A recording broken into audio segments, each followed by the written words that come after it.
to Radio Sputnik. Telling the untold.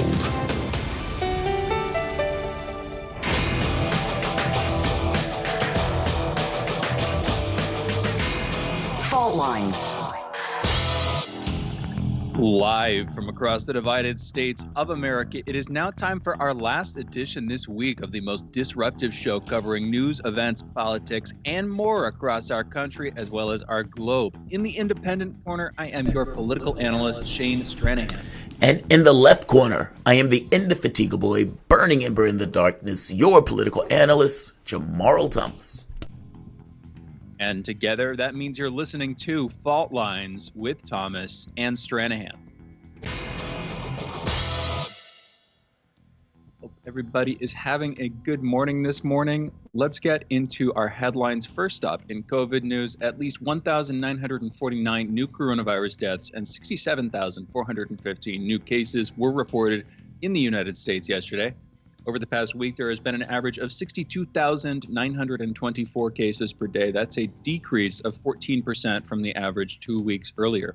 And as of this morning, more than 28,871,000 people in the United States have been infected with the coronavirus, and over 520,000 have died from it. President Joe Biden on Wednesday strongly criticized the decisions by the governors of Texas and Mississippi to lift statewide mask mandates, calling the plans a big mistake that reflected Neanderthal thinking, quote unquote. A little bit racist against Neanderthals. Senator Marco Rubio humorously suggested on Thursday that Biden should seek training on unconscious bias after he used the word Neanderthal. The announcement was made Tuesday by Governor Greg Abbott of Texas that he would lift a statewide mask requirement and allow all businesses to operate at full capacity. Was a surprising development. States with no mask mandate now include Alaska, Arizona, Florida, Georgia, Idaho, Iowa, Mississippi, Missouri, Montana, Nebraska, North and South Dakota, Oklahoma, South Carolina, Tennessee, and Texas. Top advisors to Governor Andrew Cuomo successfully pushed state health officials to omit from a public report the number of nursing home residents who died in hospitals from COVID-19. Instead, the July State Health Department report listed only the nursing home residents who died from the virus at their facilities, far undercounting the total death toll. This, of course, was the subject of the AG report from Letitia James that came out that, I would say, spawned this whole political crisis for Andrew Cuomo in its own way.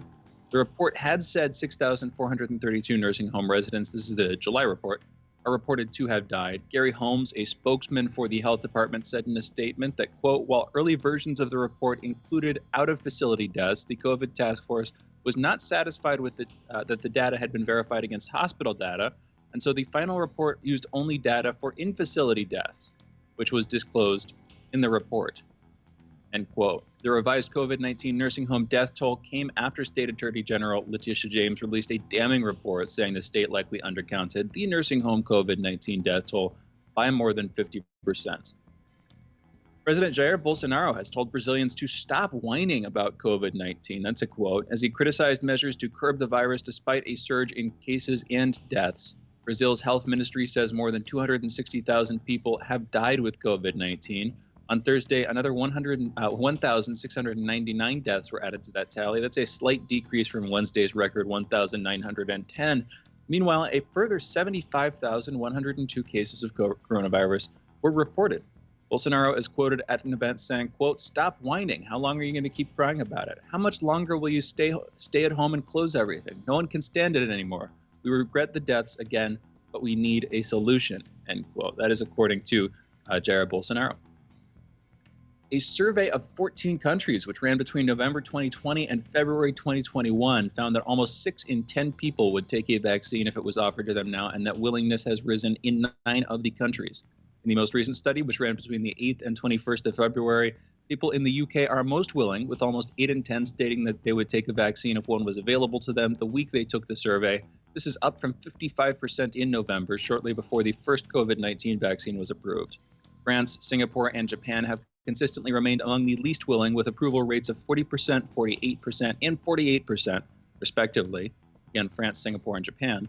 although these numbers are from November when they were 25%, 36%, and 39% respectively. So those rates have gone up, particularly in France's case. And again, the UK's rate has gone up the most, which is interesting. And I pointed out their rate wasn't too low to begin with, but it's gone up to 77%, all while they've had a successful rollout of the vaccine, all while they've had pretty continuous rollout of the AstraZeneca vaccine. So it seems like people seeing that more vaccines are available and that people aren't, facing en masse some set of distress or disease that come from it, that's going to make them more likely to want to take it. Coming back to the U.S., in national political news, the Federal Bureau of Investigation said Thursday that it has arrested Federico Klein, one of former President Donald Trump's appointees to the U.S. Department of State, for his alleged role in the January 6th insurrection at the U.S. Capitol. Details on the charges against him and his alleged role in the deadly riot were not immediately available. He is the first known member of the Trump administration to face criminal charges in connection with the storming of the Capitol building. With President Biden's nearly $2 trillion stimulus bill moving toward passage, Senator Ron Johnson brought proceedings to a halt on Thursday by demanding that Senate clerks recite the 628-page plan word by word, delaying action on the bill. The bill has already passed a procedural vote, with Vice President Harris breaking the tie in that vote.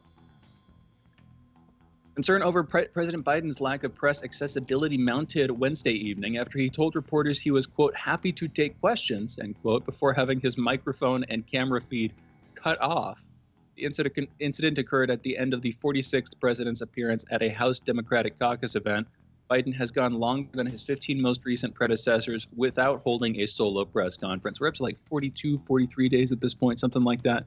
White House Press Secretary Jen Psaki said, we look forward to holding a full formal press conference, but in the meantime, the president takes questions from the reporters covering the White House regularly, including this morning, end quote. United States Capitol Police have requested a little over 2,000 National Guard troops to stay in Washington, D.C. for up to 60 days to support Capitol Hill. The current presence of the National Guard in the Capitol area is about 5,200 troops. That's a part of a security mission that took effect following the January 6th riot. That mission is set to end on March 12th. The request for an extension comes after the FBI and Department of Homeland Security issued a security bulletin that said violent extremists discussed plans to travel on or around March 4th to Washington, D.C. to take control of the U.S. Capitol and remove Democratic lawmakers. I never got to the theory of why exactly like March 4th was the day. I was looking into it and I saw multiple people bringing things up, like that it had something to do with Abraham Lincoln, or that the United States was a corporation or a company, and there's this long process. And anyway, people thought that was the day that Trump would like make his appearance and take power. But I think it comes out of the QAnon movement. But I didn't see actually people talking about organizing to do anything yesterday. In fact, I saw folks cautioning other folks, don't do anything, don't go anywhere near Washington, D.C. That's just from what I saw. I'm probably not in those circles. In fact, I'm almost certainly not in those circles, if those circles even exist in this case. Nothing happened yesterday. Jamarl, what's your take on this? Yeah, nothing happened. I mean, I don't know why they chose that date. It just seems so random to me. But the thought was stuff that was floating around the internet, I suppose. I mean, whatever these guys were looking at, whatever these guys were monitoring, it seems that they thought that something may pop off. I mean, the thing is, the moment that you think something pops off and the moment that you prepare for it, oftentimes there's no reason for it to pop off because you've prepared for it and you've basically put eyes on it.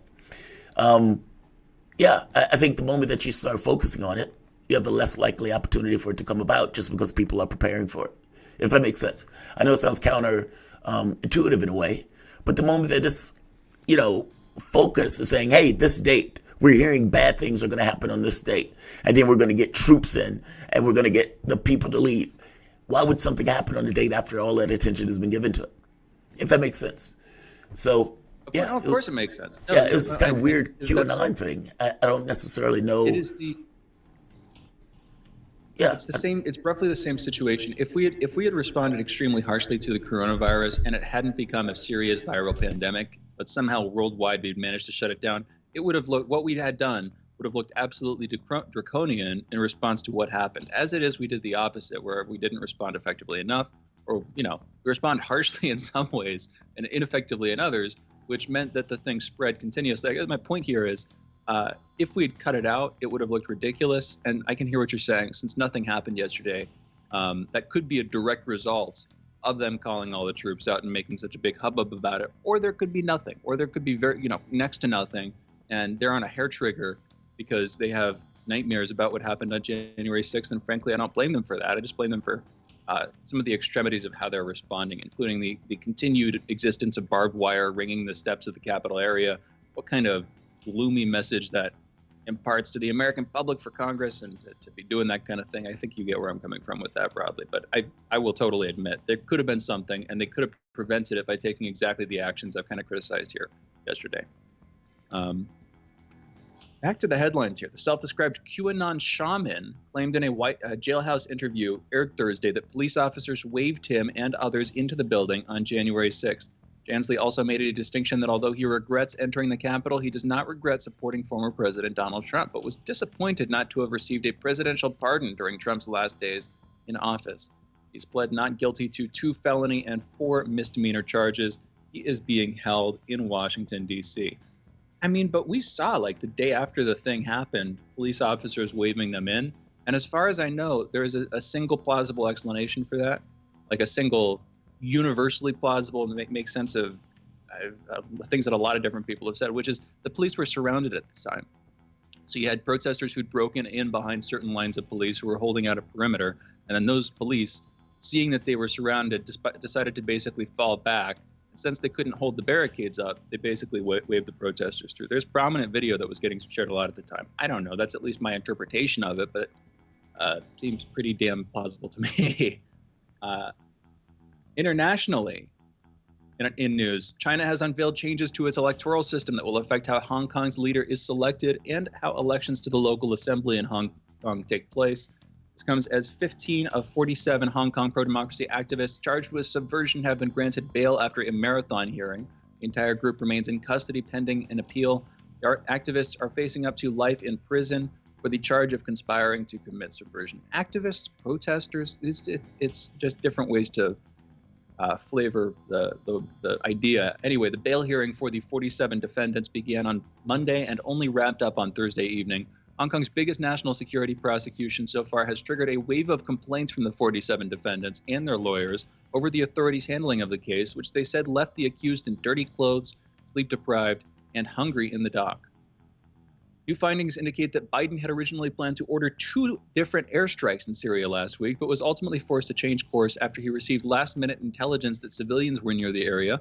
In a letter to congressional lawmakers, the president explained that the deployment was also consistent with the U.S. right to self-defense under Article 51 of the United Nations Charter.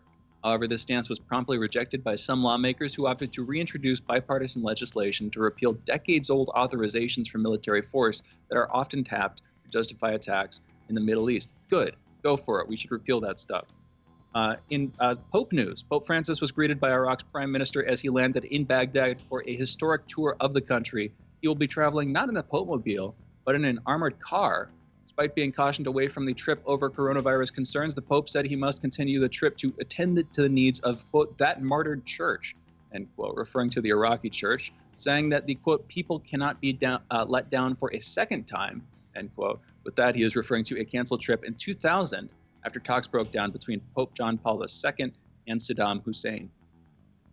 Myanmar's new ambassador to the UN has just resigned. Appointed by the military, he said his resignation was a form of protest and that he believed his predecessor, Kya Motun, should be the ambassador. Motun had called for the UN to stop the military government by any means necessary. Also a show on Radio Sputnik, by the way. Also in Myanmar news, the Commerce Department added to its entity list 4 Myanmar institutions. Those are the Ministries of Defense and Home Affairs, the Myanmar Economic Corporation, and the Myanmar Economic Holding Limited, in the Biden administration's latest reaction to the ongoing violence following the military seizure of power in Naypyidaw last month. The department further noted it had moved Myanmar into Country Group D1, which places additional restrictions on exports to the Southeast Asian country, including especially military end use and military end user restrictions. It's interesting. That reads like code, like computer code. Group D1, I don't know. Jamarl, I think you might get a little bit of a sense of what I'm saying there. But yeah, it's like everything has a indicator. Everything has a symbol. Everything has a value with a database code associated with it, or ID. Yeah. Yes. those are the keys. You know, there's the whole thing with key value pair. Those are the keys. I just wonder exactly what the values are. Anyway, in response to Washington's continued attempts to force Iran to renegotiate the 2015 nuclear deal, Iranian Foreign Minister Mohammad Javad Zarif has suggested the UN Charter be renegotiated as well, including removing the Security Council's veto power. The U.S. is one of 5 nations that is both a permanent member of and holds unilateral veto power over all resolutions by the UN Security Council, the only part of the UN with the authority to pass binding resolutions to other nations. The other 4 nations are with veto power are the United Kingdom, France, People's Republic of China, and Russia. We've got just a few more headlines to get to, but I'm going to skip those because we're running low on time. Those were our headlines. You're listening to Fault Lines. We will be back in one short minute with our soapbox segment, Jamarl's monologue, and a back and forth on that topic. Be right back on the other side of this short break. Fault Lines. By Any Means Necessary is your guide to the movement and efforts shaping the world around us, from mass incarceration. No longer am I interested in or concerned with prison reform. I am interested only in the eradication of prisons. To the battle between police and water protectors. It was a pretty punishing disregard for the sanctity of human life, that unleashing water cannons on peaceful, prayerful water protectors. From efforts to protect the environment. The climate movement is ready to, with plenty of opposition research and force and strength, along with, the right of both science and morality, to fight them on this. To the movement for Black Lives. When I first saw the Michael Brown video, and I saw that it clearly contradicted the narrative put forth by the Ferguson Police Department and by police supporters in general, 3 words came to mind: color me shocked. Stay tuned to By Any Means Necessary, 5 days a week here on Radio Sputnik.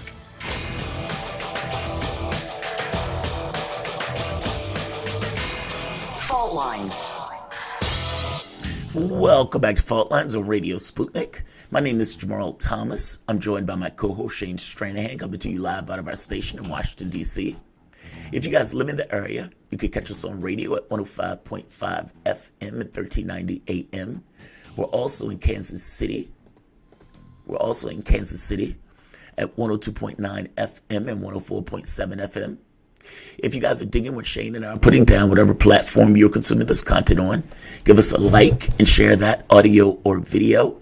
And if you want to join in on the conversation, you can do so with a chat, a tweet, and of course, by phone at 202-521-1320. That is 202-521-1320. Your engagement helps make this show what it is. So definitely don't be shy. I'll say it now, and I'll go out on a limb. A midterm disaster for Democrats is on the horizon, and they would have no one to blame but themselves.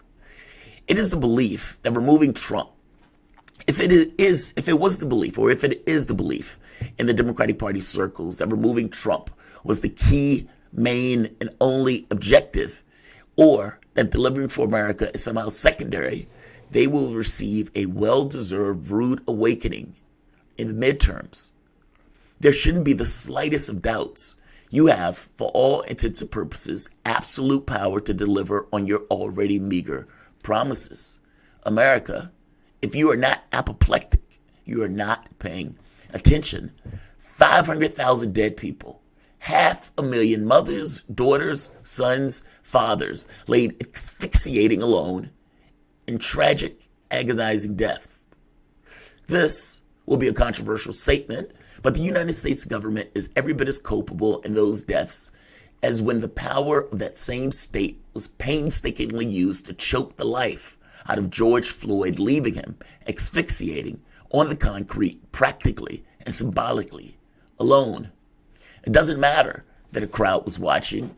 Nobody helped. He laid there on that concrete, basically alone.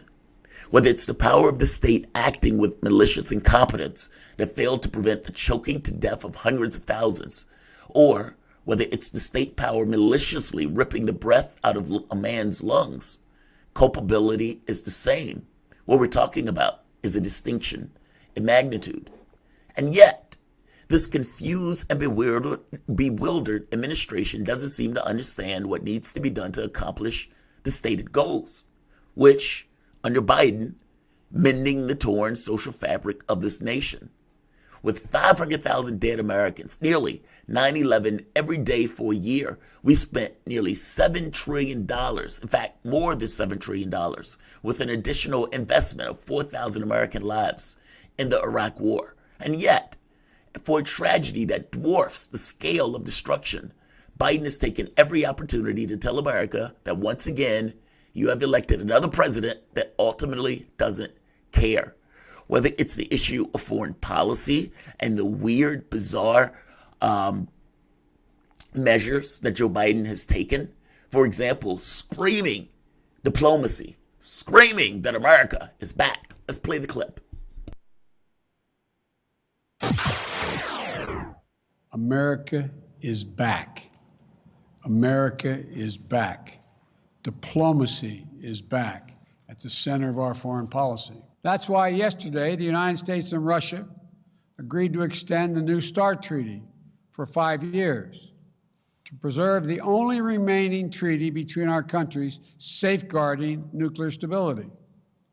At the same time, I made it clear to President Putin, in a manner very different from my predecessor, that the days of the United States rolling over in the face of Russia's aggressive actions, interfering with our elections, cyber attacks, poisoning its citizens, are over.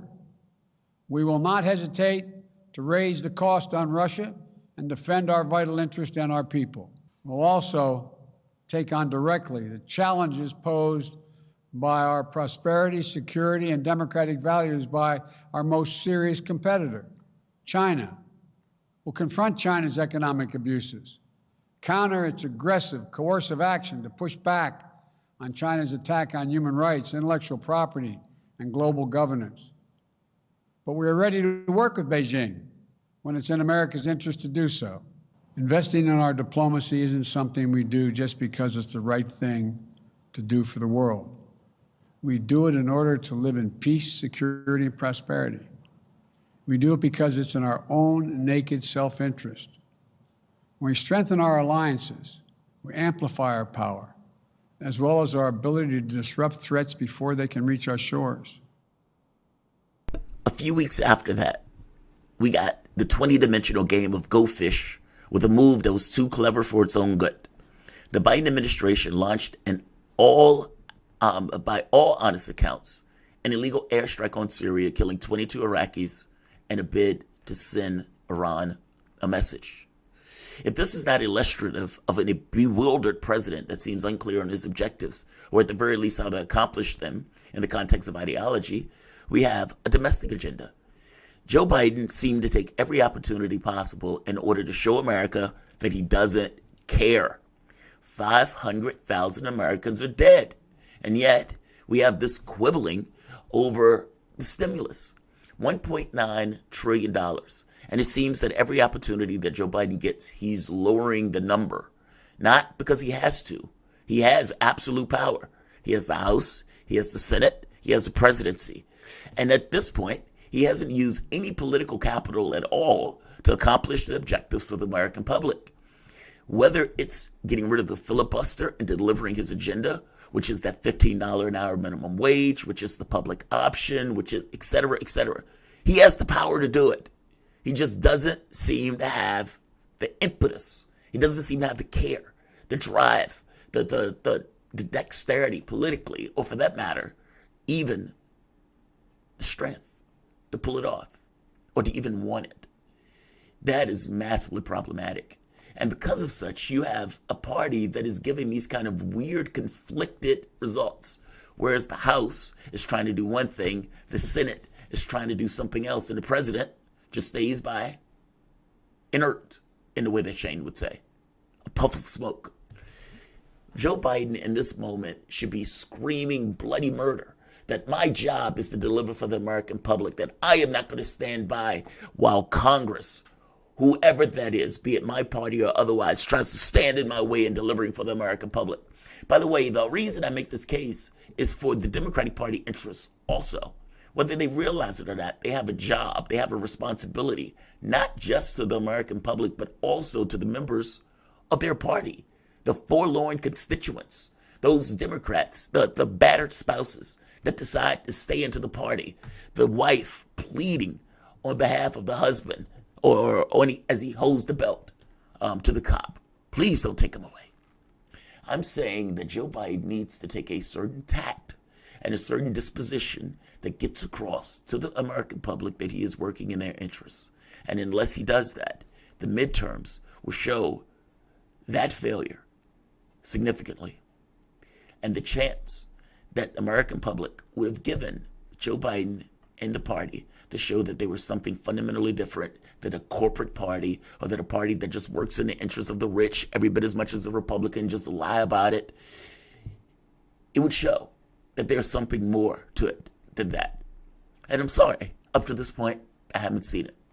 I've seen Joe Biden do everything he could to either down the $15 an hour minimum wage, kill the $15 an hour minimum wage, never back up or defend the $15 an hour minimum wage, cut to $2,000 that he told he was going to give them to $1,400. They'd cut it further by the number of people that were going to get it by several million. That was going to cut it to several million people less that are going to get their hands on that check. And then to tell people basically that the math, they need to do math, that the $600 from Trump plus the $1,400 that most people aren't getting now is somehow equivalent to $2,000. No, Joe Biden is putting his majority at risk.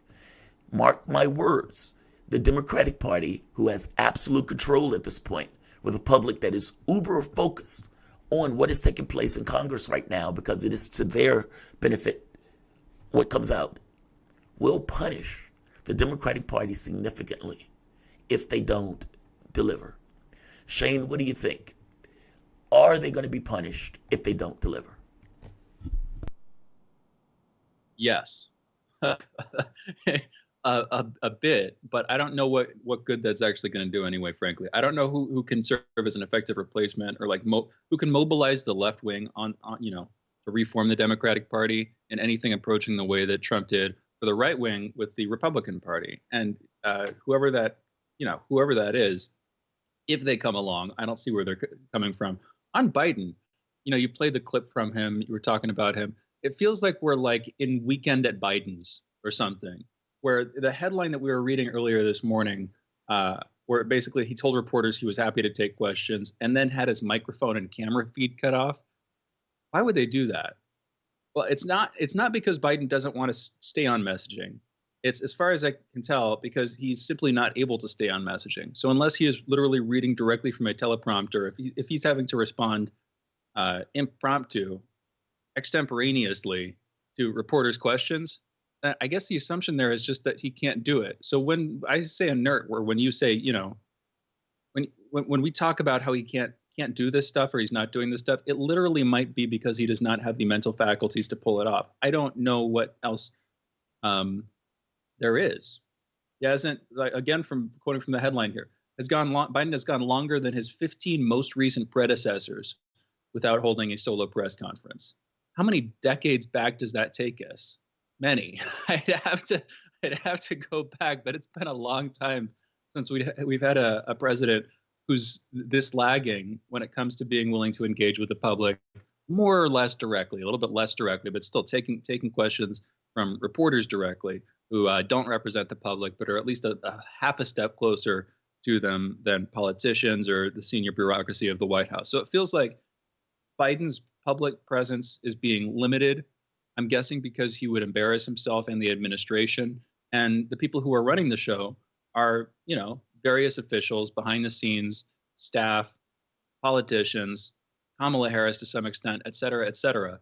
And usually, I mean, if you look at, if you ask yourself the question, how well does Washington's bureaucracy work? How effective is the swamp, as Trump called it? I mean, the question almost always is not effective. So I almost pity Biden here because you're putting him under a lot of pressure, and admittedly he deserves it. But at the same time, I don't know that he's the one who really can make these decisions. I don't know he's the one who is. I don't know how many fundamental decisions he's making. It seems like if you pressure him, then we're kind of ignoring all the people who are actually making decisions. And I don't know exactly who they are, and frankly, nobody does, which means they're not accountable to our election. But isn't that also what I'm rambling a little bit? But isn't that also what Trump was pushing back against most directly? Jamarl, I'll hand it to you to close out. But this idea of an unaccountable swamp, an unaccountable, unelected, massive officials who are actually steering what goes on in Washington. What's your take before we close, Jamarl? I mean, Joe Biden is the president, and I get that there's this kind of, you could call it deep state if you want to call it that, these kind of decisions that are being made and everything else. But the thing is, he's in charge. He runs the ship. And fact of the matter is, and my point is that what the public is seeing is not Joe Biden delivering. Meaning, here's the $2,000 that I said. Here's the $15 minimum wage I said. Here is, the public option that I said. Here's, I'm making the point that he has the ability and the power to do certain things in his office. $50,000 in student debt relief. He could do that. That's within his power. The moving marijuana off of the scheduling. He could do that. That is within his power. And yes, I still say expending political capital to get his party online with various promises that need to be made in the context of 5,000 people dead. It's shocking to me that with the scale of this issue that has availed the American public, the level of failure that has been, by the government of this country, it just seems like something is owed. And it seems like when the government of the U.S. comes in trying to repair the damage from that, and they don't, and not just don't, seem to down the policy by negotiating with themselves, yeah, I think there's punishment that will be meted out in the midterms under that circumstance, because they would have failed America, and they couldn't blame the Republican Party. They got to blame themselves. You guys are listening to Fault Lines with Thomas and Stranahan. I'm sure we'll be talking about this a little bit later with Garland. But Fault Lines with Thomas and Stranahan will be back in a moment.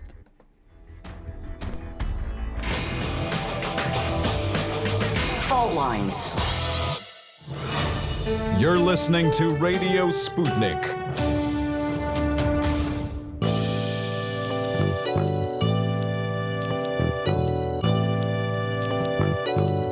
What's the most important hour of the day? It's the Critical Hour with Dr. Wilmer Leon. On this show, we don't just deliver the latest headlines, we divide the real from the fake. Tune in to hear from some of the most brilliant political minds of today, get in-depth news and analysis that goes beyond the surface and dig straight into the details. Set your clock to the Critical Hour for a news perspective unlike any of those other guys. Tune in to the Critical Hour with Dr. Wilmer Leon, weekdays 6 to 7 p.m. Eastern, and catch us on Facebook Live. You're listening to Radio Sputnik.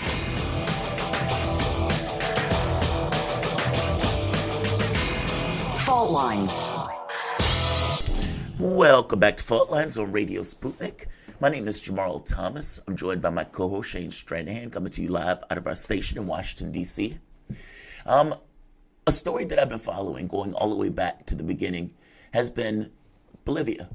On November 10th, 2019, a dramatically popular and by all honest accounts, a successful president in Bolivia was overthrown in a violent coup when the Organization for American States threw the integrity of the election into question. Now, whether or not this was backed by the U.S. or not, there's a lot of data points that show it is, whether or not we're talking about something that did happen and something that was traumatic to that particular population. Evo Morales was the first indigenous president of Bolivia, a country with the largest indigenous population in the Americas. Morales was able to reduce poverty by 42% and extreme poverty by 60%, which disproportionately benefited indigenous Bolivians. He was able to implement universal health care, as well as being on the precipice of working with China to use their lithium reserves to enrich the country further. The coup regime was removed in October 2020 with an overwhelming victory by the MAS movement, or Movement for Socialist, or Movement for Socialism Party candidate Luis Arce, which was basically Evo Morales' party. The coup regime and their rank incompetence is gone, but that still leaves the problem of governance, especially with such or after such a dramatic intrusion into the political order. Now, Bolivians are going for subnational elections, and those subnational elections will also play a part in moving this country beyond the intrusion by the coup regime. To have a conversation with us about what is taking place on Sunday, meaning the subnational elections, we're joined by Camila Escalante. She's a TV news producer, presenter at Telesur English, who also works for Kushwan News, and who I've been trying to get on the show for a while. So Camila, thank you for joining us. Welcome to the show. Hey guys, thank you so much for having me. And it's a shame I wasn't able to come on before. Of course, usually a lot of things have been going on over the past year and a half here in Bolivia, and it's been quite difficult. And of course, we're also based in a rural area where sometimes we have bad connection, but I'm glad to be with you today. No, you're perfectly fine. I wasn't saying that as a castigation. I was just saying that to show my joy that you were able to join us to talk about it. I followed your reporting on this from the beginning, and you have been ferocious on this topic, and I appreciate it, honestly. I mean, you give perspective, and you give this kind of understanding, especially Telesur as a whole, on this very specific issue as this issue was taking place. And you guys were perfectly willing to call it a coup when many of these other people were shirking and saying and doing the obvious. So, no, I wasn't saying that as a negative. I was just saying that as a thank you for coming on. Speaking of Bolivia, subnational elections are taking place.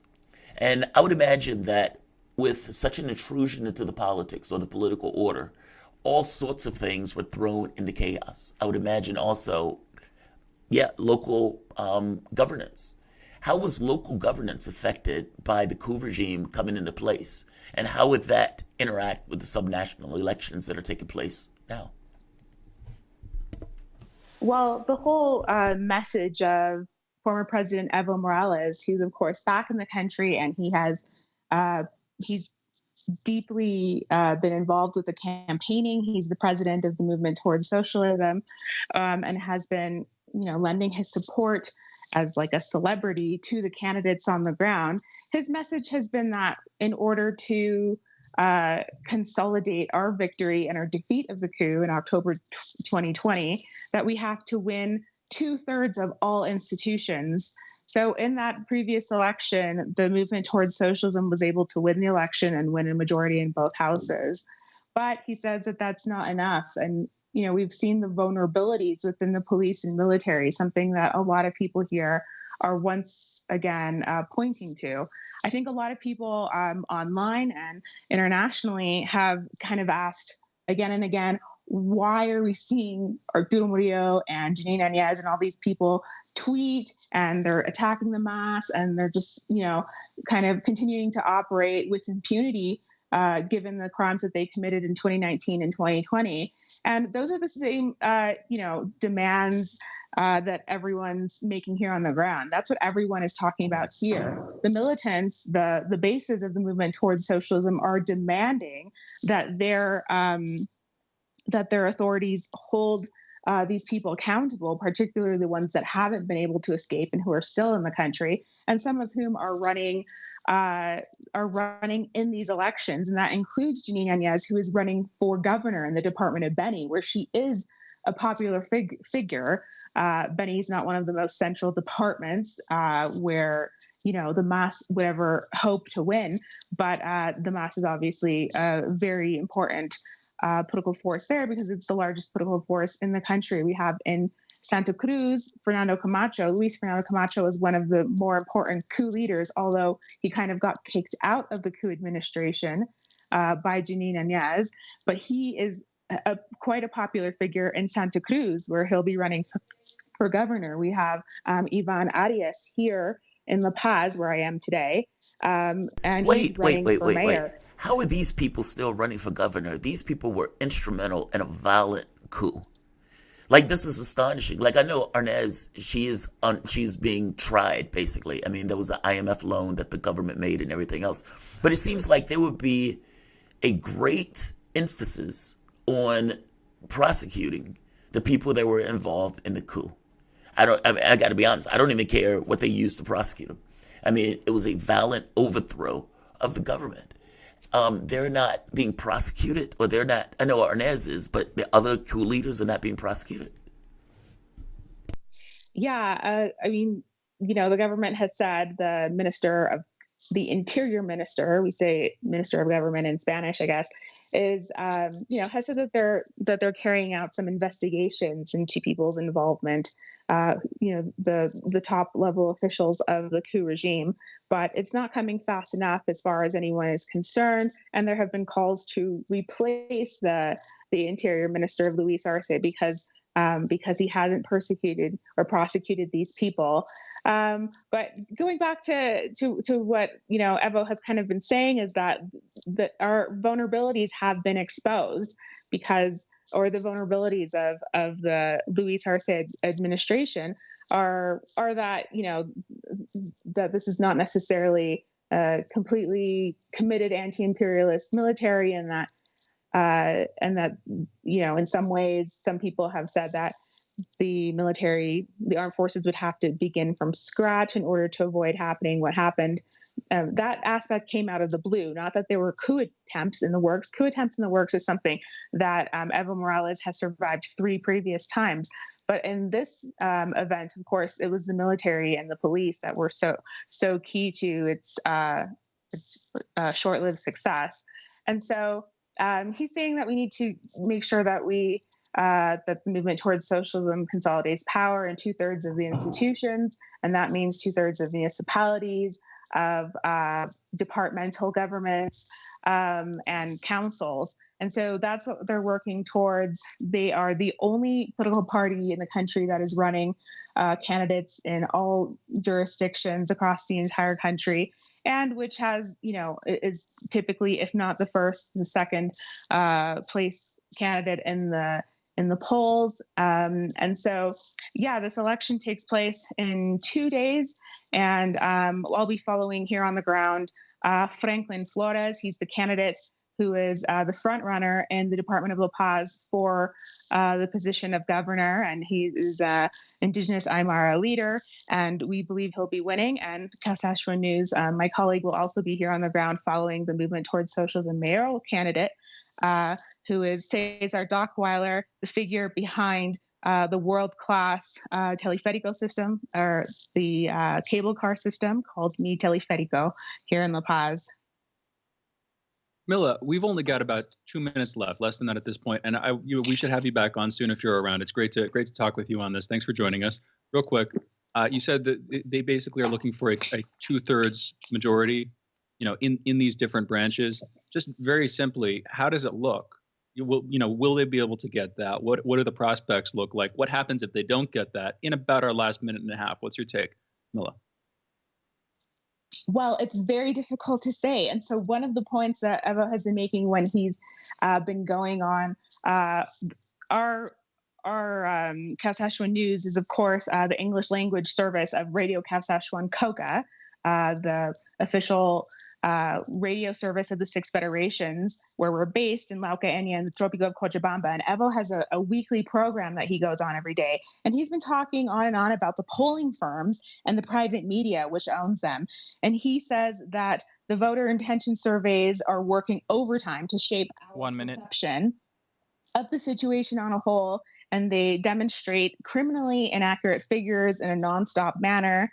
And this, along with other media disinformation campaigns, has people believing that the left only does have a minority of support, let's say 30 or 40%, when the reality is that the numbers have not actually changed in the period since, Evo Morales first got elected very much. The MAS, like, Korea and Ecuador, have had 50 to 60% of support in recent years. And this has actually not remained unchanged, as we saw in October in the election, where Luis Arce received 55% of support, and people were thinking that he was going to, at best, narrowly make the 10% threshold, the 40% threshold. So wait, Camilla, we are out points. of time. But from what you're saying, the level of support hasn't changed, but how they measure that support, people may have changed that in order to influence the election. We've got to come back. We've got to get you back on about this. For those listening, that was Camila Escalante, TV news producer and presenter at Telesur English. You're listening to Fault Lines with Thomas and Stranahan. We'll be back on the other side of this short break, speaking with KJ No about Myanmar. Be right back.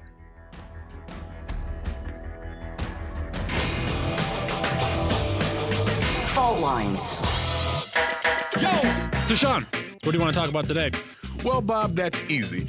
I want to talk about the need to stop the development of self-driving cars. Again, Sean, you're driving me nuts. I think the self-driving car thing's already out of the gate. No. It's never too late. See, now the leading experts in the field, I mean, just pick one, whichever one, leading experts have repeatedly warned us about the dangers of artificial intelligence. Look, I'm telling you, man, we have to stop the robots by any means necessary. I see what you did there. Yep.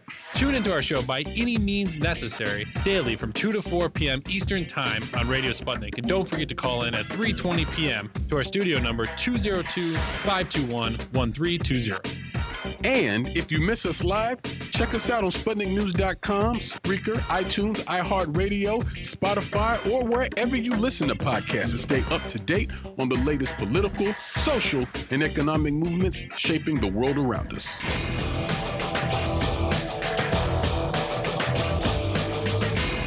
Fault Lines. Welcome back to Fault Lines. My name is Jamarl Thomas. I'm joined by my co-host Shane Stranahan, coming to you live out of our station in Washington, D.C. Joining us is journalist, political analyst, writer, and teacher specializing in geopolitics of Asia-Pacific region. He is a contributor to the book Capitalism on a Ventilator. Once censored by Amazon, it is available at miacenter.org.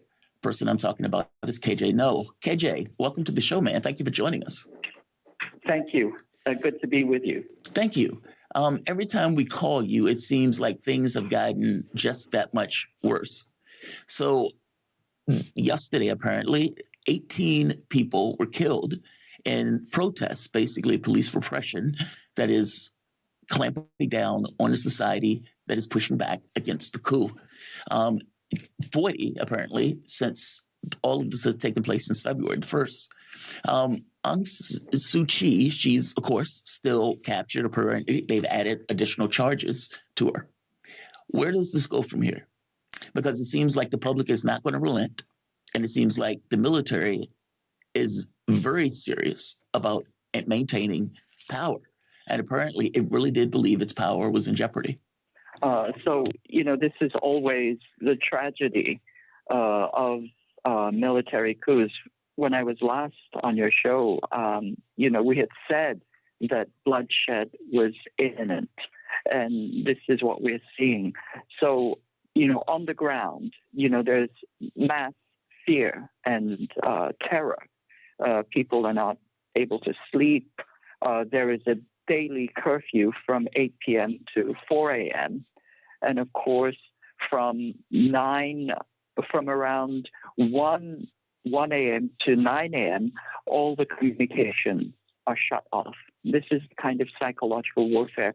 The internet and the phones work during the day, but at night they're shut off.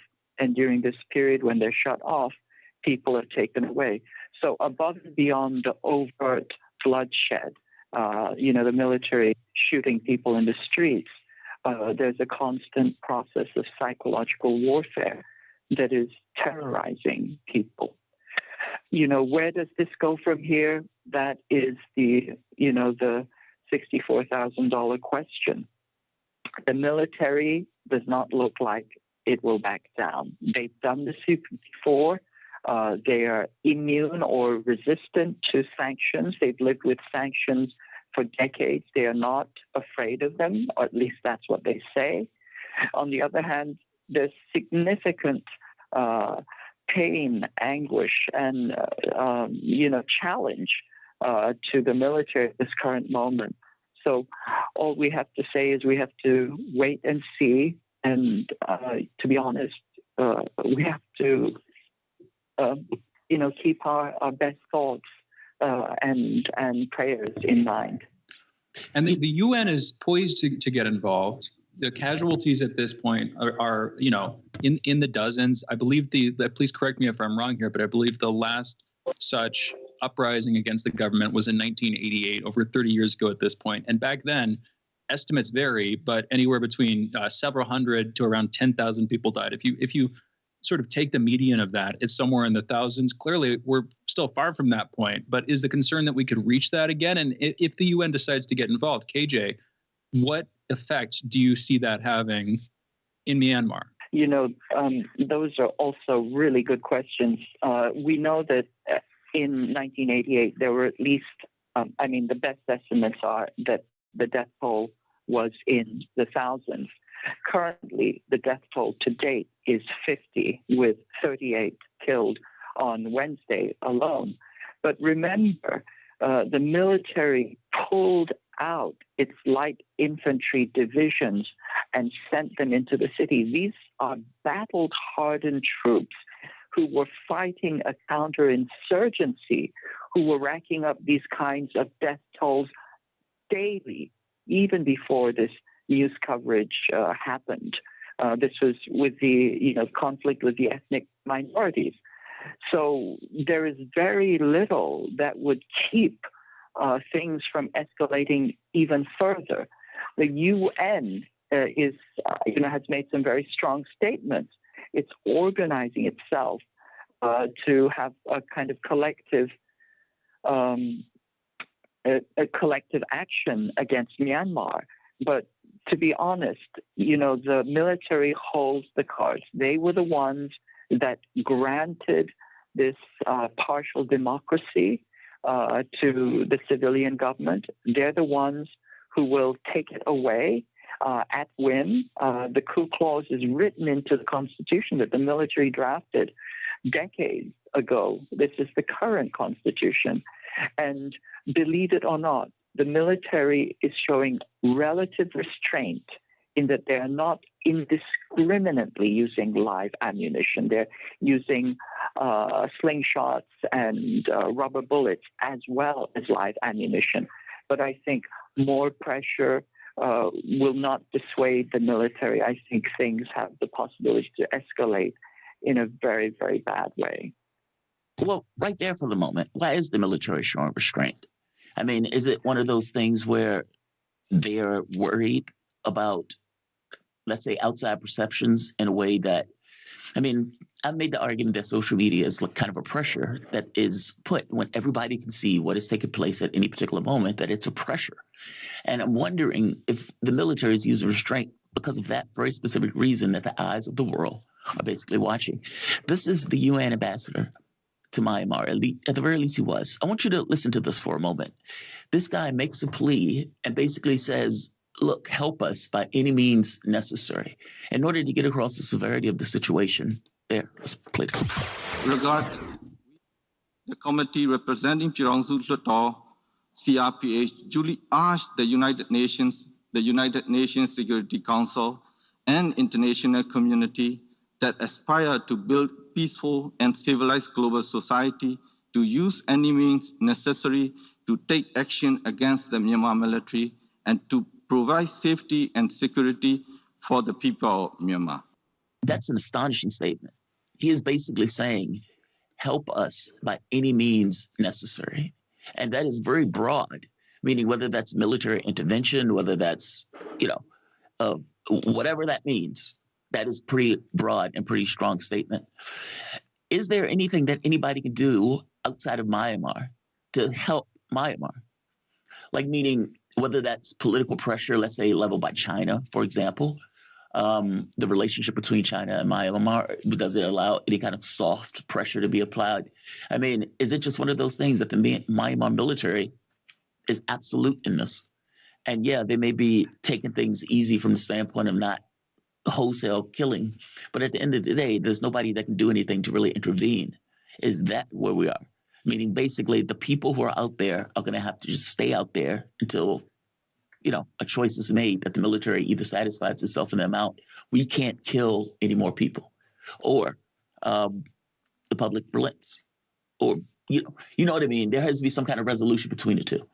And I'm asking, is there anything outside of Myanmar that would affect the situation? So to answer your question regarding why the military has been relatively restrained, and once again, it may not seem like restraint, from the outside, but these are battle-hardened counterinsurgency troops that have just come back from the countryside raping and killing people. So everything is a relative, it's a relative index. But inside that, this is my guess. The military felt like they did have a legitimate cause when they pulled the coup.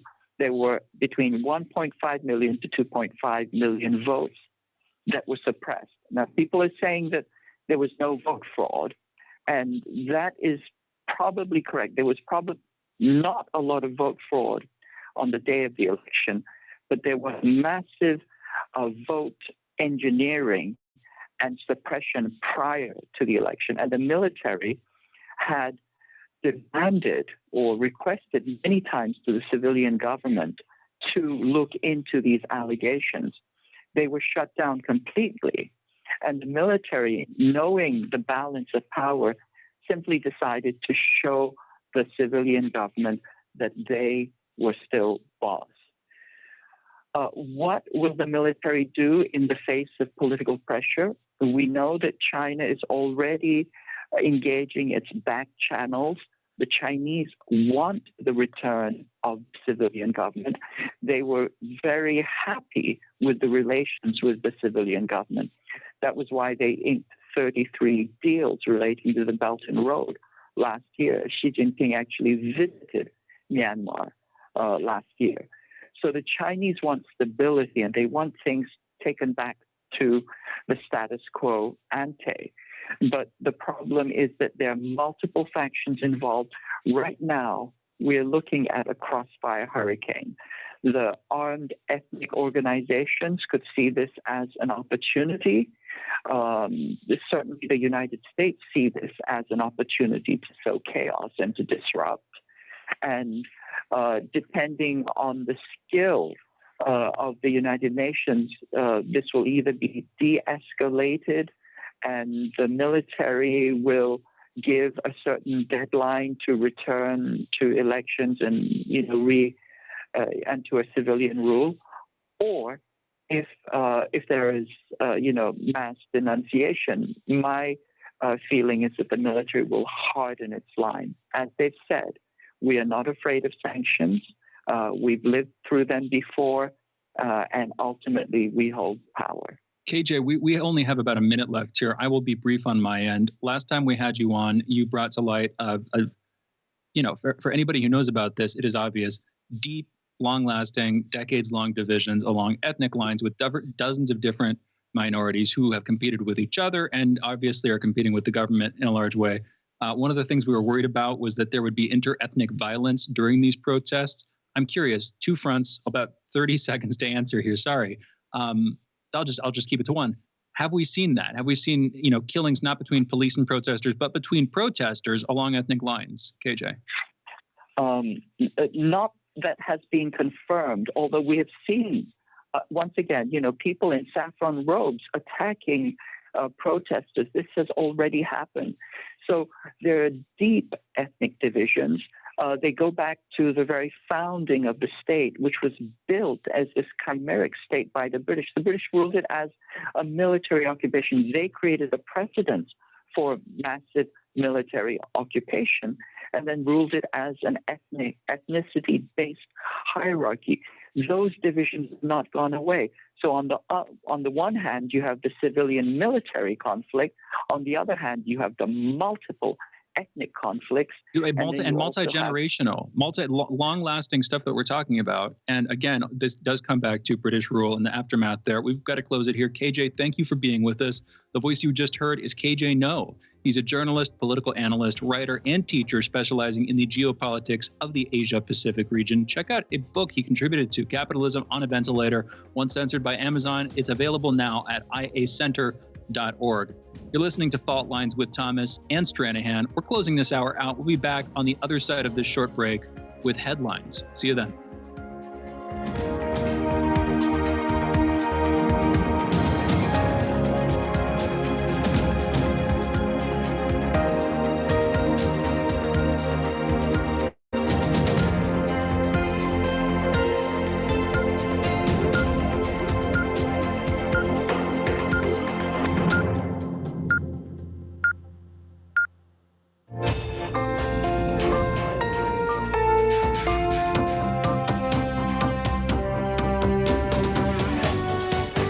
Listening to Radio Sputnik.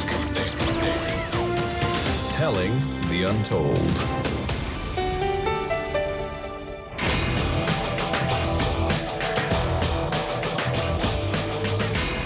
Fault lines.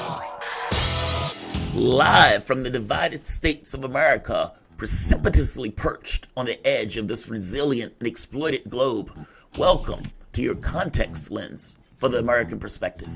In the left corner, I am the indefatigable, the ever-vigilant, your political analyst, Jamarl Thomas. And in the independent corner, I am your political analyst, Shane Stranahan. You are listening to Fault Lines with Thomas and Stranahan. All right, let's get to the headlines in the news.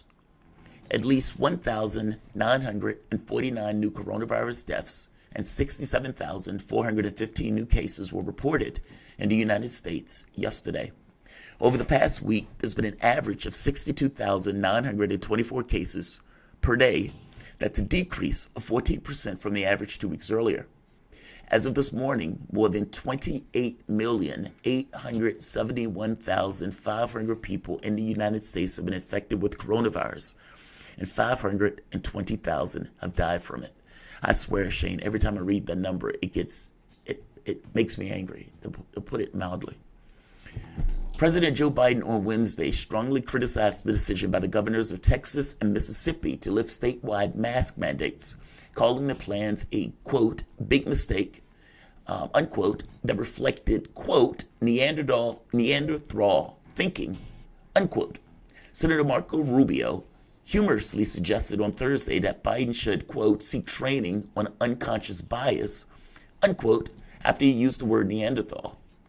The announcement was made Tuesday by Governor Greg Abbott of Texas that he would lift statewide mask mandates and allow all businesses to operate at full capacity was a surprising development. States with no mask mandate now include Alaska, Arizona, Florida, Georgia, Idaho, Iowa, Mississippi, Missouri, Montana, Nebraska, North and South Dakota, Oklahoma, South Carolina, Tennessee, and Texas. That's disturbing. That's disturbing. And just because the number is going down doesn't necessarily mean you do things that will push the number up potentially. The question is whether or not this has been solved. And I don't think that answer is yes. I think more people are being vaccinated. That's good. But I don't necessarily think you should take each and every restriction away in this kind of whole hog sort of way. Limited, maybe opening certain areas. But keep in mind, the areas that have decided to close down, it's not like there's a wall blocking the areas that have decided to open back up. And those people can flow into other states and other communities as easily as air flows between those states and communities. Just be on the watch out. Look, I hope nothing bad comes of that. I hope that when they're opening up, the rate at which they're opening is balanced by the number of people who are getting injections, et cetera, et cetera. But we don't know that. And so caution, I would imagine, is prized in this scenario. Top advisors to Governor Andrew Cuomo successfully pushed state health officials to omit from a public report the number of nursing home residents who died in a hospital from COVID-19.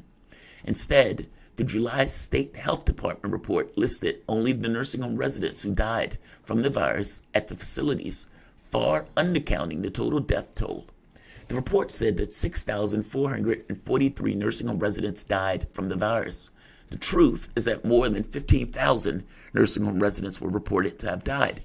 Gary Holmes, a spokesman for the health department, said in a statement, Quote, while the early versions of the report included out-of-facility deaths, the COVID task force was not satisfied that the data had been verified against hospital data, and so the final report used only data for the in-facility deaths, which was disclosed in the report. Unquote. The revised COVID-19 nursing home death toll came after State Attorney General Letitia James released a damning report, to put it mildly, saying the state likely undercounted the nursing home COVID-19 death toll by more than 50%. How weird is it? It seems that the killing of grandmas and stuffing them under the cupboards or under the bed sheets or bed mattresses in order to avoid view by the Trump administration because he was terrified of a federal investigation, that have seemed to take a back seat to the salacious sexual harassment claims. The wild part is Andrew Cuomo came out and gave a statement. And the statement was basically facing his accusers. Now, Cuomo, and I've said it before, has changed his footing more than once. The first time, I didn't do anything. The second time, well, I was just joking. Now, the point here is to change your footing in a way that you can try to make an argument that says, look, I was just joking. And anything that is said, anything that is put against me as a charge fits within the context of the joking, even if I have to stretch the meaning of the term joking to accommodate it. I said that was a representation of guilt. That was an acknowledgement of some level of guilt. What happened later? Cuomo, once again, changed his footing the moment that the other story came out. And in changing his footing, he came out and said, look, I'm sorry. I might have done things that was inappropriate. I'm embarrassed by this whole event, etc. But I, Cuomo, did not put my hands on anybody inappropriately. Now, again, this is a footing change. It went from I was just joking and to realizing that the I was just joking did not necessarily encompass everything that happened, especially with the last woman who came out that basically backed up the claims of the woman who came out prior, who backed up the claims of the woman who came out before that. If there are additional women that come out, Cuomo is in trouble. What I suspect that Cuomo knows is that she, saying at the wedding party, he grabbed me or touched me, I pushed his hand away, and he said that that was aggressive. He's putting his hands on me pushing him away, he's calling it aggressive. And on top of that, let me kiss you. I want to kiss you on the mouth. I'm Cuomo. Yeah, it's creepy. It's inappropriate. And I suspect at this point, he realizes that he stepped on a live wire. The thing that I'm pointing out and the weirdness associated with this is it seems that he's in more trouble for this, which was bad, don't misunderstand me, than the incompetence associated with getting all of these people killed in the nursing homes by the decisions and the choices that he made, and then gutting the numbers by half in order to hide from the blame and the scrutiny that was well deserved at that point by a disgraced president. Doesn't make him wrong in pointing out Cuomo's errors. It's just very weird that the killing of grandmas matters less than the salacious abuse claims. And yet, that seems to be a thing that is hitting him the hardest. President Jair Bolsonaro has told Brazilians to, quote, stop whining, unquote, about COVID-19 as he criticized measures to curb the virus despite a surge in cases and deaths. Brazil's health ministry said more than 260,000 people have died from COVID-19. On Thursday, another 1,699 deaths were added to the tally, a slight decrease from Wednesday's record of 1,910. Meanwhile, a further 75,102 cases of coronavirus were reported. Bolsonaro is quoted at an event saying, stop whining. How long are you going to keep crying about it? How much longer will you stay at home and close everything? No one can stand it anymore. We regret the deaths, again, but we need a solution. Just stop whining about it. Walk it off. Walk it off. Be like Navalny when he's getting hit with those, heavy weapons grade poisons. Walk it off. Just walk it off. That's all you need to do. A survey of 14 countries, which ran between November 2020 and February 2021, found that almost 6 in 10 people, 58%, would take a vaccine if it was offered to them now, and that the willingness has risen in 9 of the countries. In the most recent study, which ran between the 8th and the 21st of February, people in the UK were most willing, with 8 and 10, 77%, stating that they would take a vaccine if one was available to them the week they took the survey. This is up from 55% in November, shortly before the first COVID-19 vaccine was approved. France, Singapore, and Japan have consistently remained among the least willing, with approval rates of 40%, 48%, and 48% respectively, although these numbers from November, when they were 25%, 36%, and 39% respectively. I think what that's showing is that as more people get the vaccine, more people are willing to get the vaccine. And as they see the numbers go down, and as they see, again, more people walking around with it, they don't see a huge number of people with adverse effects. It incentivizes them to get it, especially if they feel like, I want to get out in the open, I want to be able to go to this place and that place, I want to get back to a normal life, and they consider this as a means of doing it. Shane, you were saying before that you wanted to get back to a normal life, and Lord knows, put it in your veins, put it in your veins. That's where you were on this. Have you found an area where you could get the vaccine yet? I have not. No, I'm in Sioux Falls right now. And for a little while, I was honestly looking into, like, in the area, seeing if there were any clinics that I could do the vaccine dumpster diving thing, where basically, they have a certain number of doses, they open up in a batch, they take it out of the freezer, that number of doses goes bad. And then the idea is you head to a clinic and you say to them very politely and kindly, hey, if you guys have any extra that would go to waste, I'm here, not trying to jump in line, etc. And at the end of the day, if they do have extra doses that wouldn't be used to any good effect, then, often they'll give them to you. But in my city, I couldn't do that. And so far, it seems like we're still in the priority phase, and it'll be, at least a month, possibly more, before we get into a wider rollout. Andre, however, Engineer Andre, and I'm looking into it, he's absolutely right. DC has opened up a sort of limited registration period where they have a certain number, around 5,000 doses, that they're basically able to give away. So for some DC residents, they're opening up registration. If you want to go and get a vaccine, you can do that, which is good to see. That's in the nation's capital. Interesting that they're getting priority treatment over other states, but I guess, hey, that just comes with the territory, so to speak. Yeah, the clinic also is offering. Many of the patients are older, many of the patients are very vulnerable, and so they're offering to basically whoever wants one. I think what's weird about this is the capitalism problem. Now, or the problem that capitalism tries to solve, if that makes sense. Who gets what and when? And how do you decide who gets what and when in somewhat of an orderly fashion? That is not just whoever has the biggest weapon gets it. And the states, in this case, are trying to figure out a way of saying, all right, how do we get this out to people in a way that people considers to be relatively fair and relatively honest with limited supplies? And it is not an easy issue.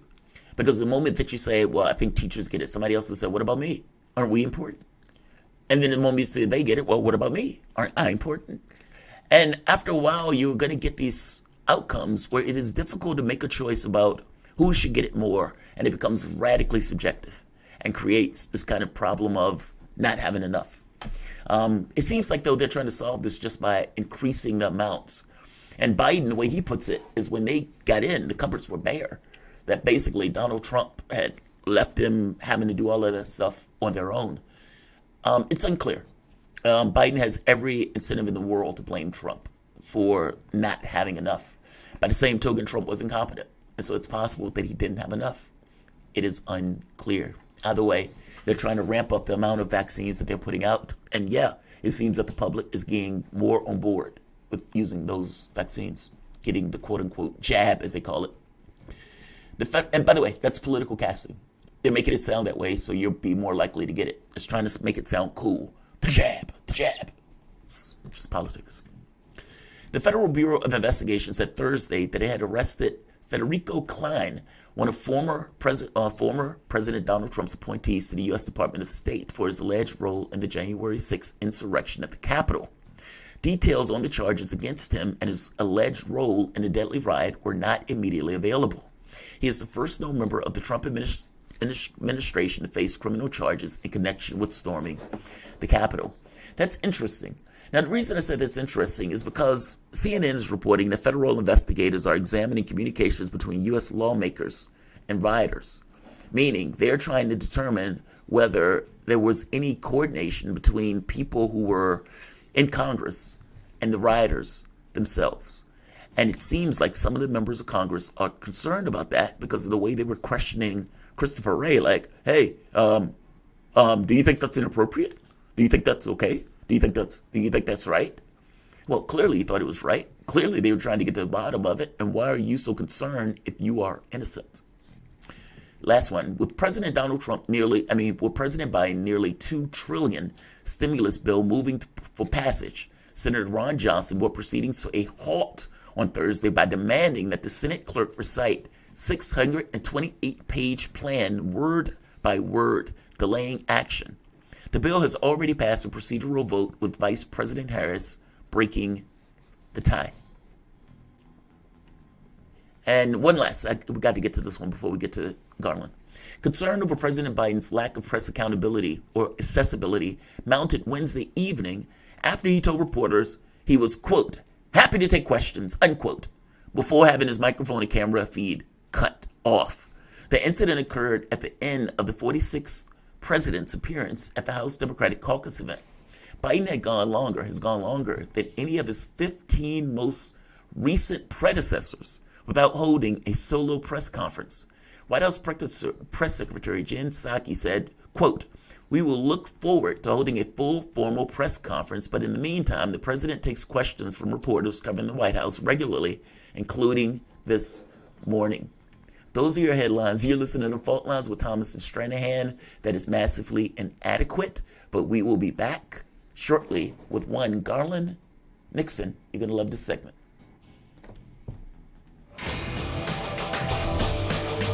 Fault Lines. Want to talk? Get in touch with us at radio@sputniknews.com.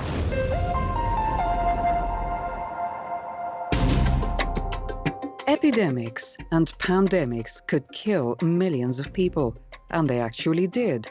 Centuries ago, deadly outbreaks called the Black Death, the plague of Justinian, and the Spanish flu ravaged countries, empires, and whole continents. Some of these diseases are still present around the globe. Others have become a thing of the past. Discover how these ancient and not so distant outbreaks from previous centuries differ from modern-day SARS, MERS, and coronavirus pandemics. Listen to our new series, Outbreak, the deadliest epidemics in human history, this week on Radio Sputnik.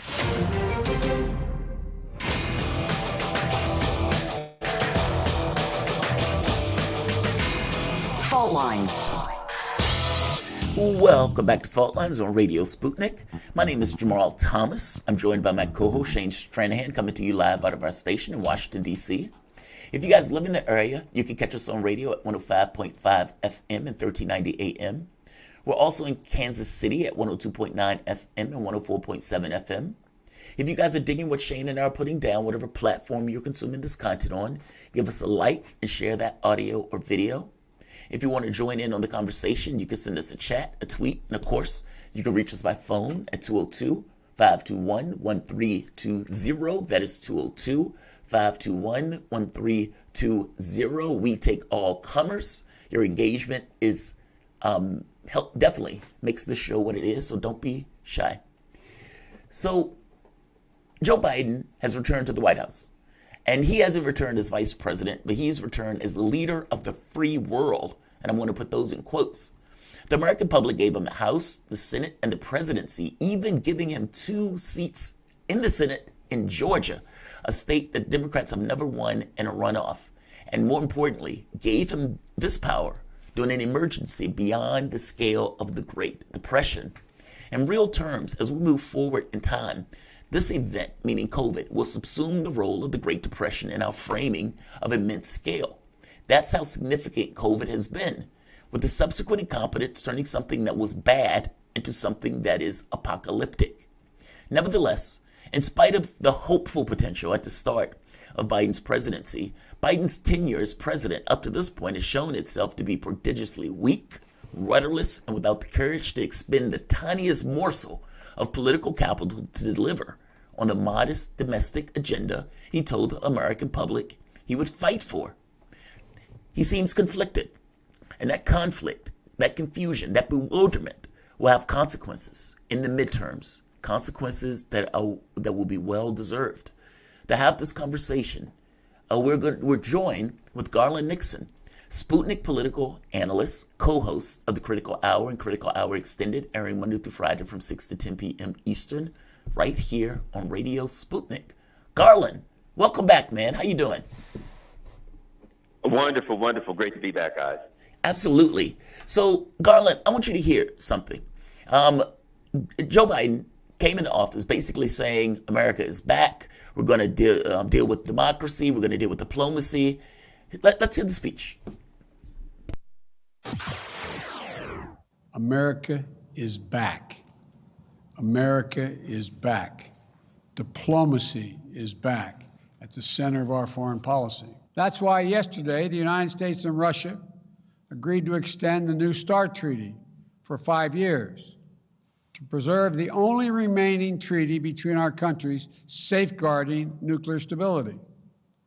At the same time, I made it clear to President Putin, in a manner very different from my predecessor, that the days of the United States rolling over in the face of Russia's aggressive actions, interfering with our elections, cyber attacks, poisoning its citizens, are over.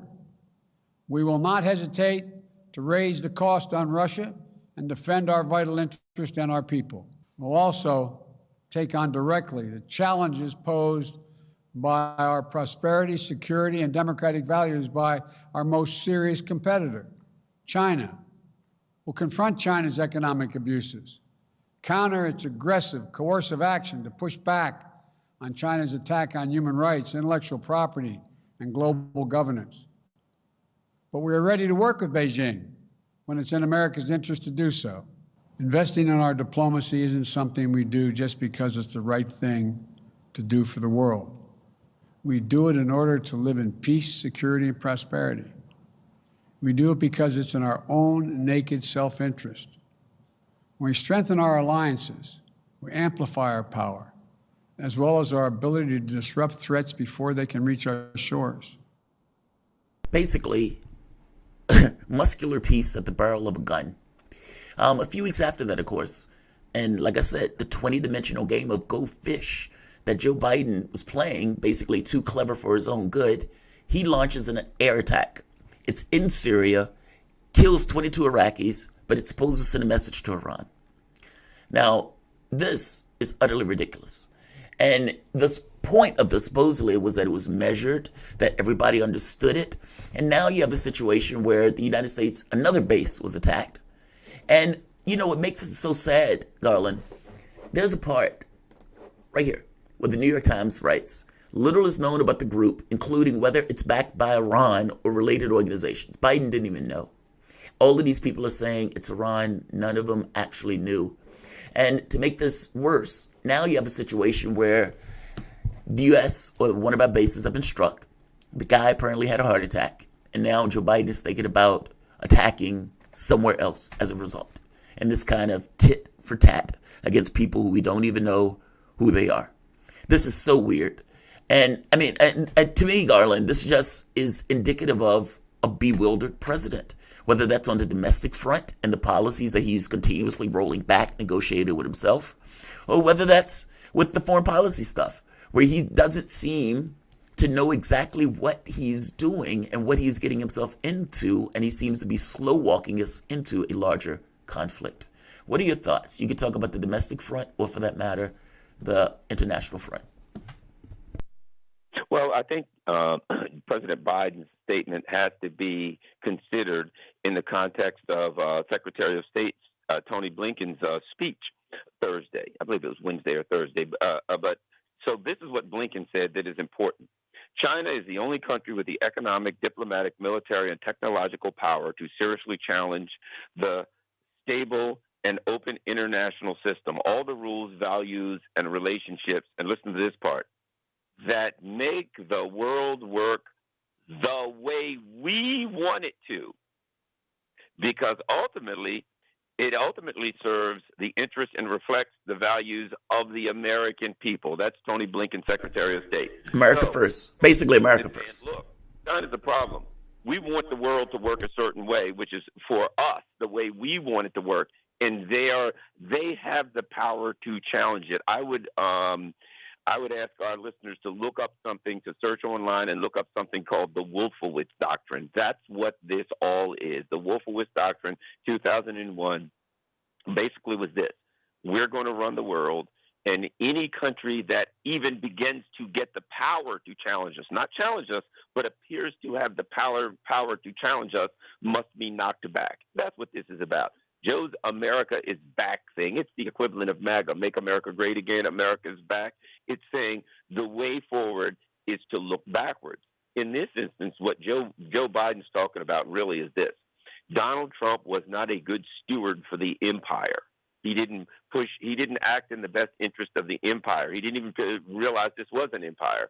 So now I'm back. I'm going to guide this thing like an empire. I'm going to go back to trying to control the world, and it's going to work. I think one of the things that makes Joe Biden look clueless, which I'm not saying he is or isn't, anybody's going to look clueless. His party, his foreign policy is drifting and seems to have no point in it, in the same way that Trump's did in a lot of ways, because they're trying to act like they rule the world. They're trying to say this is a unipolar world. We're the hyperpower. We're in charge of everything, when that just isn't the case anymore. So they're over there telling China, you've got to do this. Russia, you've got to do this. Oh, let's go to the Middle East. Iran, you've got to do this. Oh, wait a minute. We got to go to South America, Venezuela, Cuba, Nicaragua. You've got to do what you want. As empires tend to do, this one is far overstretched, does not have the power to push people around anymore. At the same time, the wheels are coming off the cart at home. So the U.S. empire is now a farce, and the whole world sees it. And Joe Biden is trying to pretend like everything's fine. And the American people are looking at him saying, look, we're kind of hungry. Things are going bad here. And Joe Biden's trying to do two gigantic things at the same time. One, control the entire world with his foreign policy. At the same time, he's trying to take a little piece of that, because clearly the most important issue to the empire is foreign policy, but he's trying to cut a little chunk off of that and give the American people a few scraps, enough to keep their mouths shut, where he gets back to trying to run the world. Well, and I think in a weird way, if you would change the word empire, if you would swap the word empire out for international order, which is kind of like a euphemism for empire in its own way, I think Biden and Blinken and the whole regime would have frankly agreed with you. You know, they would have pushed back on the thing about, you know, just giving out scraps or whatever. But the ideas are there, and the ideas are effectively the same. It's just how you want to paint it. And I would paint it as an empire. And I think that it has outlived its usefulness. And that's sort of sad to say, except for the fact that the United States has done a lot of harm trying to perpetuate that usefulness over time. But I want to bring attention to one thing, which is you and Jamarl have both made it specifically about Biden. But like we were saying during the election, in the run-up to his inauguration, the dude lacks verbal continence. He is showing his age. And it seems to me, you know, specifically we're talking about this headline earlier, he was basically asking if he could accept questions, if he could take questions, and then his mic got cut off and the camera went dead. He was looking for permission to speak to the audience, to get questions from, reporters, and he was not allowed to do so, quite frankly. Now, the question there in my mind is why? And the answer that comes immediately to the fore is, well, he can't take them. They can't, his administration can't rely on him to take unexpected questions and answer them coherently. And so while I understand politically he is the president, it makes sense to push back against him in the seat of the president. And he is, after all, the figurehead, the executor for for his administration. He's also being run, as we predicted in the run up to his inauguration, by his establishment. He's being run by the system. And I guess what I'm a little bit concerned about is by pointing all our flack at Biden and ignoring the fact that he is effectively a puppet, we're sort of missing the point, or we're missing the ball. I want to hear from both of you, but Garland first, what's your take? I agree with you 100%. If you look at Ronald Reagan in his second term, the people around him said he really didn't know what was going on. The dementia had set in pretty good. If you look at a George W. Bush, I don't think he was particularly bright. If you look at Donald Trump's trouble was he didn't understand that he thought he was president of a nation. He didn't realize that, as you said, he was the figurehead in an empire that intends to run itself.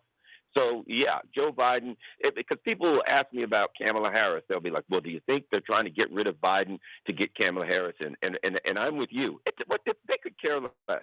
What they want now, they have, and that is a person who will be a good steward for the empire, who will keep their mouth shut, who will have an administration full of a bunch of wild-eyed sociopaths and neocons, and will do what the empire is expected to do, who will pretend like the various lies and absurdities that the empire makes up and tosses at whoever its perceived adversaries are. You got to pretend like they're true.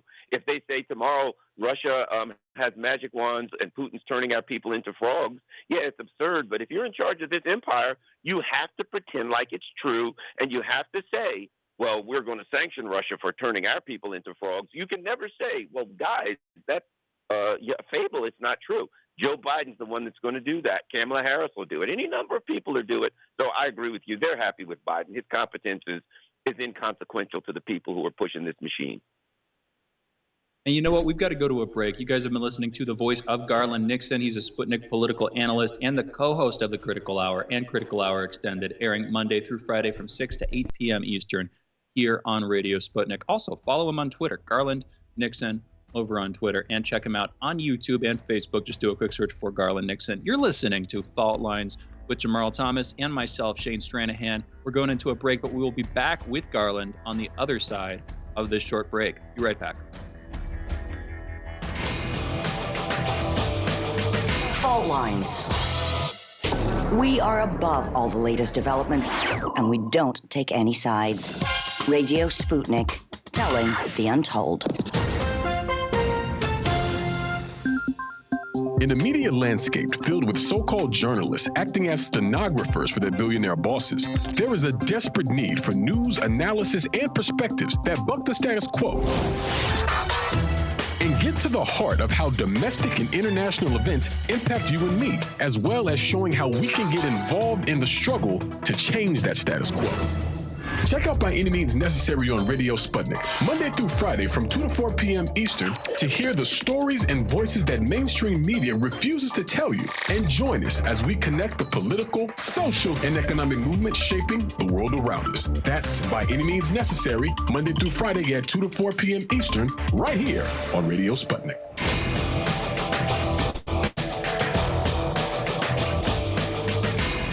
Fault Lines. And we're back. You're listening to Fault Lines with Thomas and Stranahan, and we are joined by Garland Nixon. He's a Sputnik political analyst and the co-host of the Critical Hour and Critical Hour Extended. That's a show airing here on Radio Sputnik every Monday through Friday from 6 to 8 p.m. Eastern. Jamarl, before we went into the last break, I posed a question to both of you. Basically, are we off the mark here if we address too much of our criticism or our scoring at Biden, when by all appearances, at least by the appearances that I can see, he is not running the show. He's out of it.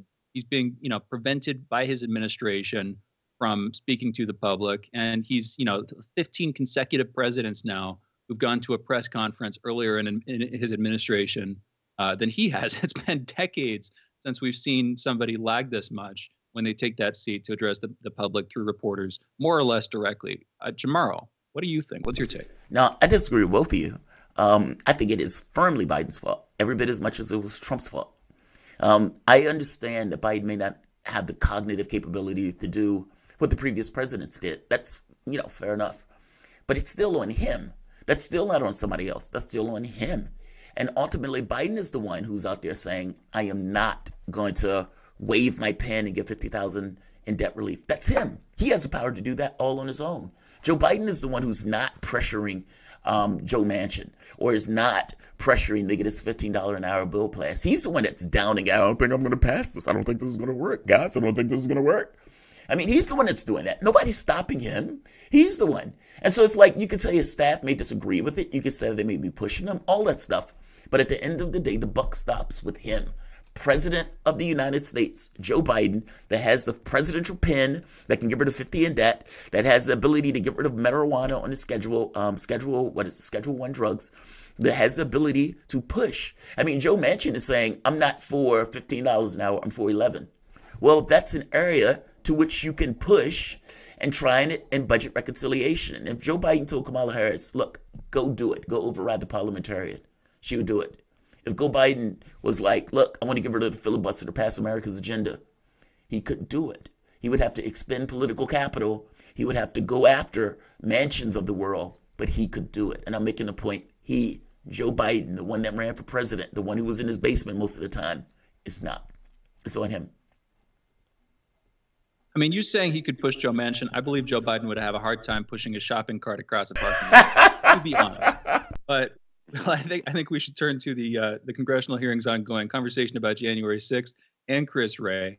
We've got our points in here. Garland, Chris Wray, FBI director, testified. He said some stuff that worried me. And then yesterday, shortly after he was talking about domestic extremism, shortly after that took up the news, there was a plot alleged by a militia to install or inaugurate Donald Trump's return to the presidency. I don't know exactly it's a confusing story. It's coming out of the QAnon circles. And so by its nature, it's going to be kind of confusing. But regardless, that threat did not come to pass. Now, that doesn't mean that it didn't exist. We talked about this earlier. It could be that, by showing force in Congress, they prevented it from coming to pass. But regardless, what I see going on between Chris Wray's testimony, what's happening, what was alleged to have happened yesterday, what we see still to this day with barbed wire ringing the Capitol area and thousands of National Guard troops in D.C. and thousands set to stay there for the coming months, I'm worried about the sort of martial environment that seems to be set more and more into stone. Garland, as a former sergeant, as a former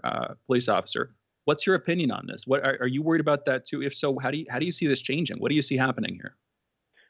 Well, I think, that there will be continuous claims, that,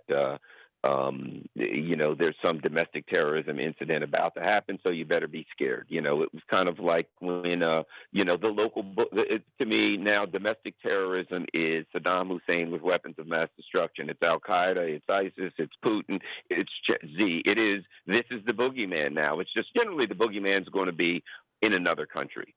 It may be the boogeyman, may be Mexican immigrants if you're on the right, or China, or the Chinese Communist Party, or if you're on the right, it's going to be Putin or something if you're on the left. The government is always going to give you a boogeyman, and to me, domestic terrorism is the boogeyman, and they're always going to keep you on the edge of your seats like a Hitchcock thriller. Tomorrow might be the day we hear that there's something scheduled, and it's really, really scary. And for some reason, it never really ever happens because you can't predict the really scary stuff. And usually it's not the boogeyman they were looking at, but they have you looking at. So no, am I scared? No. I feel like what's going on now is they want this domestic terrorism law because, and I'll go back to the empire. The empire is concerned. The people at home are asking questions. The people at home are upset. They're saying, what about us? Why can't we get some of this money that you're spending all around the world on military? Why, they're starting to ask questions about endless wars and push back. And you have to have a way to shut that down. And domestic terrorism is a way to say, if you say the wrong thing, if you type the wrong, you like the wrong post online, whatever. So I think the empire is looking for a way to crack down on people internally, and it's going to tell us all of these domestic terrorism, horrible, scary things that are going to happen. None of them's going to happen. None of them's going to happen, in my opinion. And one other thing I'll say about Ray's testimony, real quick, and because I've said this a while back, and I differ from a lot of people in my evaluation of what happened on January 6th. But Ray basically said we had all kinds of information that bad things were going to happen. People were going to get attacked. We had lots of information that bad things were going to happen. And what I argued was, how can you say that on January 6th, Donald Trump's speech caused, because that's very specifically what they argued in their impeachment proceedings, if you read the article of impeachment. How can you say we had all kinds of information that somebody was planning on doing this before January 6th? Lots of it. We gave it to the JTTF, Joint Terrorism Task Force, blah, blah, blah. Nothing but information everywhere. We told people everywhere. But The reason that they did it was because on January 6th, Donald Trump said X. Well, you're telling everybody you had information that was going to happen beforehand. Now, you can argue, well, we knew it was going to happen, but Donald Trump's speech on January 7th added to it. I don't know what to say. I don't know how you can literally argue those two things at the same time, that we knew it was going to happen before January 6th, and the only reason it happened is because of Trump's speech on January 6th. To me, those two things don't go together, and that's what they argued. And I guess maybe that's one of the reasons that their impeachment proceedings didn't work. Well, no, the reason impeachment proceedings didn't work is because you had a Republican Party that Trump and the gravity of Trump wasn't going to trespass on. As for the impeachment hearings, look, it is perfectly. I would have voted against. If I was in there, and being you know me, I'm a hardcore lefty. Based on what they charged him with, I would have had to vote against conviction if I was in there. I know, but that's not the reason that Republicans were voting. You might have voted for conviction. They were voting for party, and that's the difference. I mean, McConnell making the argument that he's morally and basically practically morally responsible for this, and goes onto this terror that will make an argument that basically I would make this show is guilt, and then diverges says, but he's not president, so I'm bailing. He was guilty. Well, apparently, they knew it. Trump's DOJ spared Elaine Chao. Trump's DOJ spared McConnell's wife when they didn't investigate, her self-serving use of the Department of Transportation. So, I mean, he might owe him something, just straightforwardly. Yeah, even that nakedness might owe it. And honestly, I think it's perfectly reasonable to make an argument that even though they didn't necessarily back up or have the ancillary things, they were aware of those things taking place. I think it's weird to say that Donald Trump didn't inspire that crowd to be there in the first place. I mean, he was... But there's something else I want to get to, because I don't want to get too far into this one. Because there were things that we didn't understand that were taking place at the hearing. And one of those things we didn't have the experience for is this. This is D.C. Commander, D.C. National Guard Commander Walker. Listen to what he says, because Shane and I were like, wait a minute, is this guy, what does this mean? So let's play the clip. This is D.C. National Guard Commander William J. Walker. The Secretary of the Army's January 5th letter to me withheld that authority for me to employ a quick reaction force. Additionally, the Secretary of the Army's memorandum to me required that a concept of operation be submitted to him before the employment of a quick reaction force. I found that requirement to be unusual, as was the requirement to seek approval to move guardsmen supporting the Metropolitan Police Department to move from one traffic control point to another. At 1:30 p.m. on January 6th, we watched as the Metropolitan Police Department began to employ officers to support the Capitol Police. In doing so, the officers began to withdraw from the traffic control points that were jointly manned with District of Columbia Guardsmen. At 1:49 p.m., I received a frantic call from then Chief of United States Capitol Police, Stephen Son, where he informed me that the security perimeter of the United States Capitol had been breached by hostile rioters. Chief Son, his voice cracking with emotion, indicated that there was a dire emergency at the Capitol, and he requested the immediate assistance of as many available National Guardsmen that I could muster.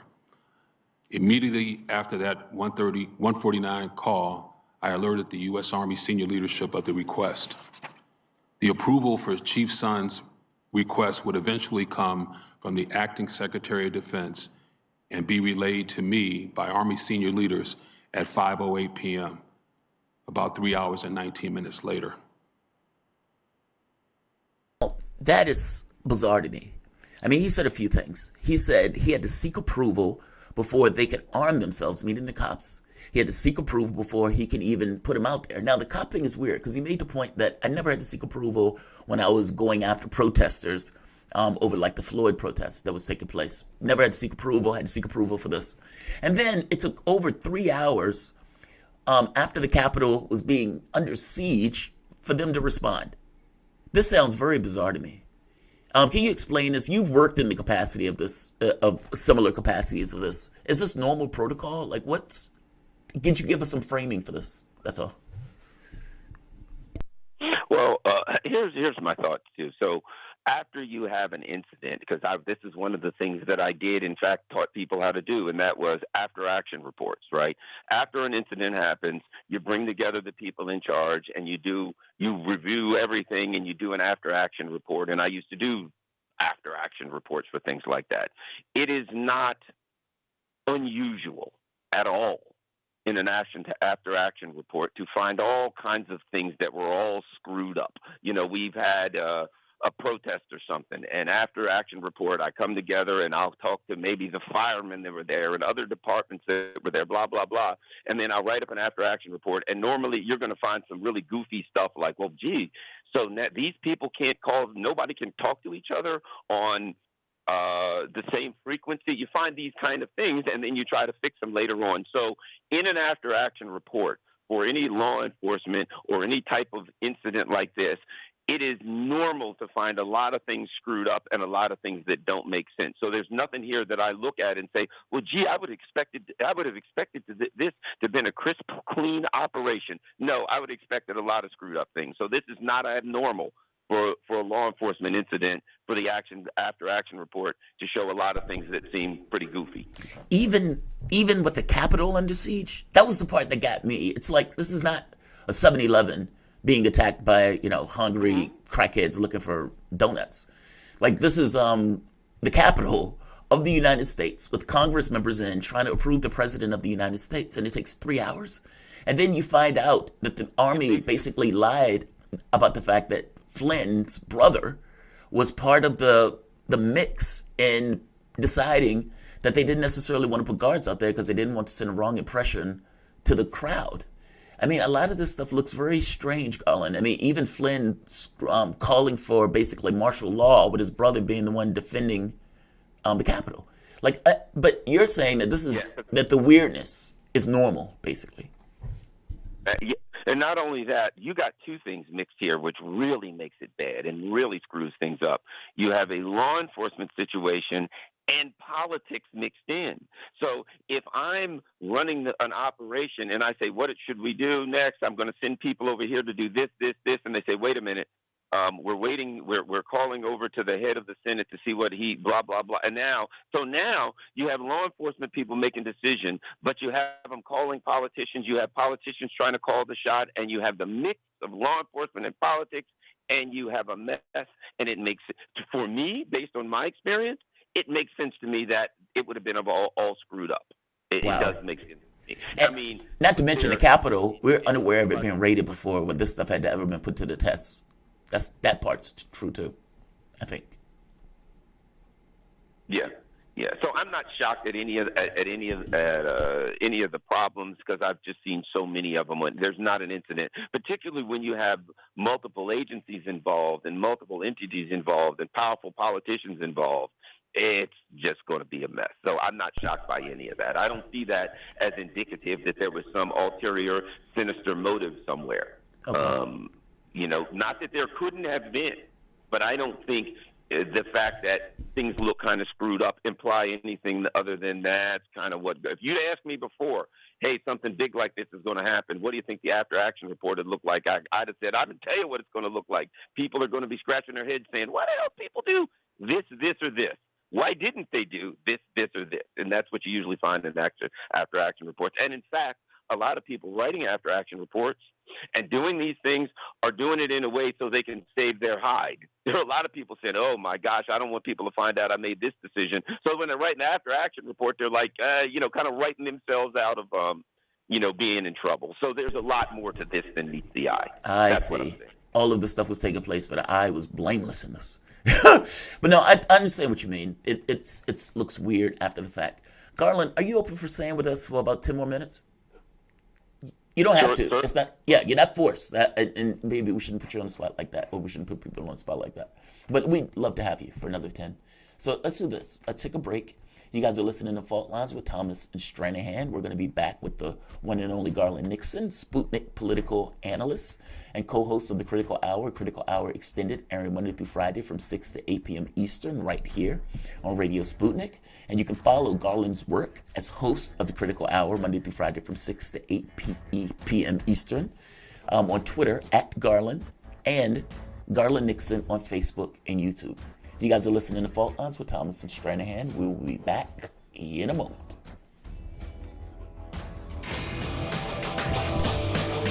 Fault lines. Shooting from the lip. We're taking no prisoners here. Real opinions for real people. So where we bring you people with controversial views, and instead of trying to catch them out, we actually let them expand on their views. What's going on in British politics, European politics, and indeed in world politics as well. And wherever you are, whether you're a UKIP supporter, a Tory or Labour, everything is in turmoil. John Gaunt. Shooting from the lip.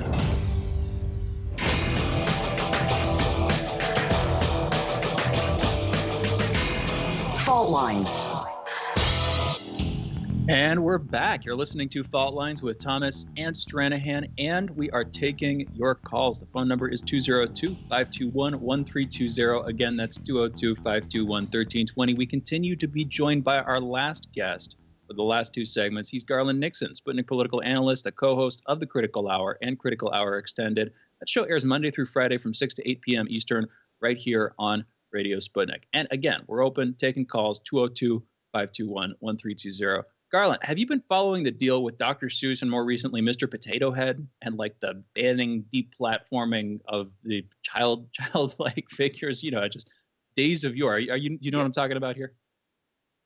Yeah, and to me, it's the equivalent of gay marriage in 2004. You know, 2004, there was a war going on. They had just done these giant tax cuts for the rich, all of these things that were consequential to people, to Americans. And the Bush team came out and they came up with a strategy. It's gay marriage. Gay people are getting married. Hey, forget all of these important things that are going to actually involve your life. Your children are going to die in a godforsaken desert somewhere in a foreign land, and all your money's going to the rich people. But right now, what's important is gay marriage. That's the way I see this. Really, doctors, if you think about it, people who don't read Dr. Seuss books, who are unconcerned about Dr. Seuss books.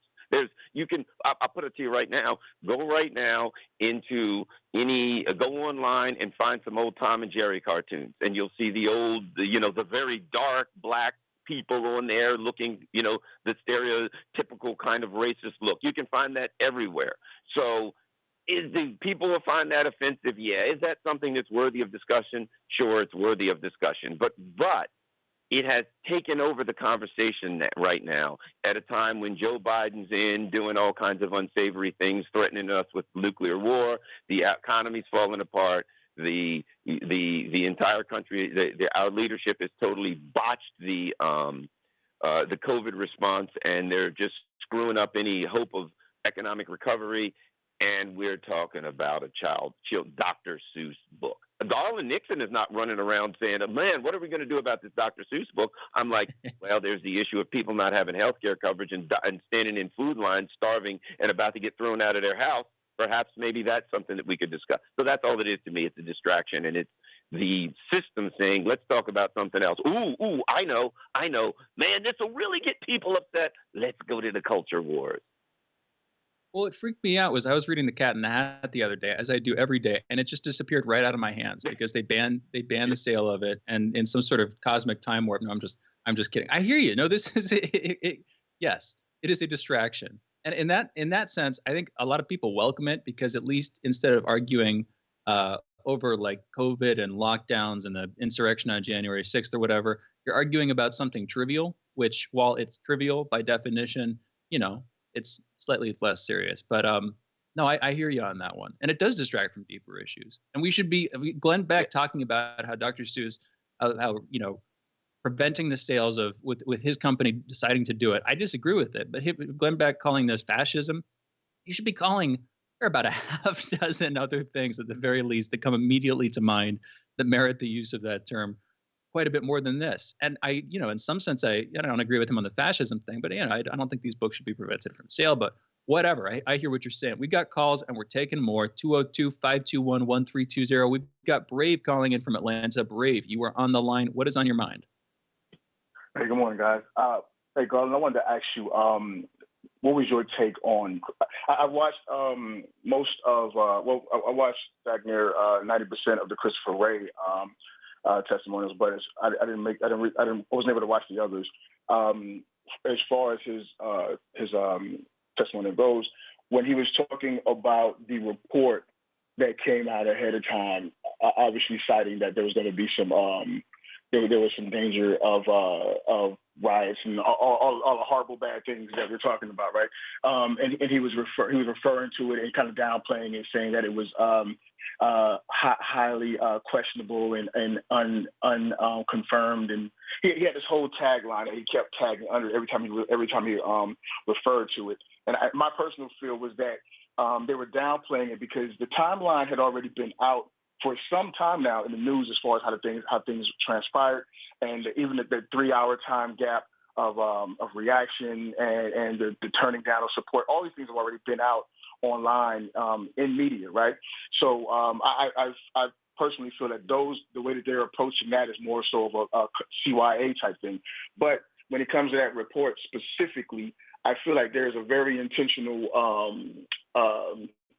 narrative being spun to downplay it, because it does underline a lot of things that happen, and it makes it very hard to say that you had no reason to believe that this was going to happen or no reason to take actions to defend against it, especially when we just saw it happen here when it was ready to do the voting bill, where because they got some reports in, they decided to take action as far as extra security. So I just kind of want to get your opinion on that, as far as them, as far as how he's responding to that document or that information. Well, I think that gets back to the question. What's the foundational question about this thing, right? Was it organic? Was it something that happened, in the heat of passion, in the heat of the moment? People were there. They saw they were upset. They saw the opportunity to go through the doors and go in the Capitol building, and they did it in that instance, or that there was some sinister plan ahead of time to go in there and overthrow the government or something. My observations don't seem to lean in the way of a sinister plan to overthrow the government. Certainly, I think there were people who would have liked to cause problems. There may have been even people who would have liked to, who were saying things like, let's go in there and overthrow. But as far as a concrete leadership, an organized group that, was intent on overthrowing the government, so this was some kind of an organized coup, similar to the ones that the U.S. does all over the world, I don't think so. I tend to think that it was more organic. I do agree with those who say that the preparation was unacceptable, that knowing that many people, that a lot of people were going to be there, knowing there was some level of unrest, and knowing that there were some people who may be up to no good, there should have been there should have been many more law enforcement. There should have been a lot more people out there. And for God's sake, here's what I can't ever understand. I've been through those doors leading into the Capitol many times. If you look at those big doors, they actually have locks on them. The idea that they didn't just shut the doors and lock them and say, okay, you're going to have to break the doors to go down to get in. They didn't lock the doors. I don't even understand that. But at any rate, so that's my thoughts. I got to be honest, whether they lock the doors or not. If I don't lock the door to my house, on some level, yes, it's my fault that I didn't lock the doors to my house. By the same token, you are 100% wrong for stealing my radio or my stereo or my TV. I consider this the same. Yes, they have a responsibility to keep up Washington and make sure that people don't raid the premises and everything else. 1,000% agree with you on that. And somebody should be held accountable and responsible for dropping the ball on that. That's a big deal. By the same token, it doesn't justify this kind of raid on the Capitol, or it doesn't justify the screaming that the election was stolen, knowing that people would be angry and perturbed and out of sorts by something like that. I mean, for God's sake, how did you feel when Sanders was stolen, when the election was stolen from Sanders? I mean, I know there's a lot of Bernie voters that were very angry and that given the opportunity would have scaled the walls of the Democratic Party if they had the opportunity to do so. It's just in this case, it just so happened to be the Capitol, and in this case, it just so happened to be the president screaming bloody murder to 40 million people that he was robbed. I guess I'm saying whether they put a lock on the door or not doesn't absolve what took place. That's all I mean by that. So it's I get it, but I would 100% agree with you. One? Yeah, I would 100% agree with you. Certainly the people, you look, just because you don't lock the door doesn't mean that people have a right to come in. I agree with you. I think the issue is whether it's organic or whether it was some kind of a huge plan. I think that the government is going to push the argument that this was an organized group that wanted to overthrow the government and it was a big plan. And one of the reasons they're going to push I that. see. Okay, Garland, we're going to have to end this, but I think I see your point. You're making the point that, look, this may not have been as organic as people try to make it out to be, and the domestic terrorism thing might be a part of that. Look, the voice that you guys were listening to was Garland Nixon, Sputnik political analyst and co-host of the Critical Hour and Critical Hour Extended, airing Monday through Friday from 6 to 8 p.m. Eastern, right here on Radio Sputnik. And you can find Garland on Twitter at Garland Nixon and Garland Nixon on Facebook and YouTube. You guys are listening to Fault Lines with Thomas and Stranahan, and we will be back for the last hour in a moment.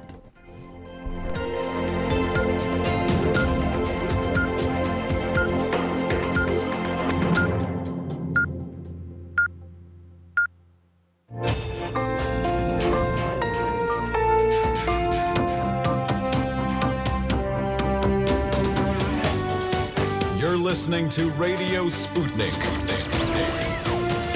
Telling the untold.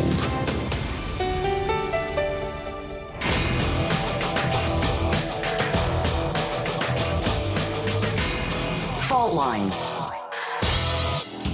Live from across the divided states of America, it is time now for the last hour this week of the most disruptive show covering news, events, and politics across our divided nation as well as across our divided globe. In the independent corner, I am your political analyst, Shane Stranahan. And in the left corner, I am the indefatigable, the ever-vigilant, the last man on the wall, your political analyst, Jamarl Thomas. And together, that means you're listening to Fault Lines with Thomas and Stranahan. I hope your morning continues to go well. Let's get into the headlines. First up in COVID news, at least 1,949 new coronavirus deaths and 67,415 new cases were reported in the United States yesterday. Over the past week, there has been an average of 62,924 cases per day. That's a decrease of 14% from the average 2 weeks earlier. And as of this morning, more than 28,871,000 people in the United States have been infected with the coronavirus, while over 520,000 have died from it. President Joe Biden on Wednesday strongly criticized the decisions by the governors of Texas and Mississippi to lift statewide mask mandates, calling the plans, quote, a big mistake, end quote, that reflected Neanderthal thinking, quote unquote. Senator Marco Rubio suggested on Thursday that Biden should seek training on unconscious bias after he used the word Neanderthal. The announcement was made Tuesday by Governor Greg Abbott of Texas that he would lift a statewide mask requirement and allow all businesses to operate at full capacity. It was a surprising development. States with no mask mandate now include Alaska, Arizona, Florida, Georgia, Idaho, Iowa, Mississippi, Missouri, Montana, Nebraska, North and South Dakota, that's where I live right now, Oklahoma, South Carolina, Tennessee, and Texas. Top advisors to Governor Andrew Cuomo successfully pushed state health officials to omit from a public report the number of nursing home residents who died in hospitals from COVID-19. Instead, the July State Health Department report listed only the nursing home residents who died from the virus at their facilities, far undercounting the total death toll. The report had said 6,432 nursing home residents died from the virus, when in truth, more than 15,000 nursing home residents are reported to have died, well over 2 times the number reported. Gary Holmes, and so just one quick note here, the 50% undercounting that Letitia James first brought up in her AG report there, that itself was undercounting. I'm not going to do the quick math, but it's around 60%.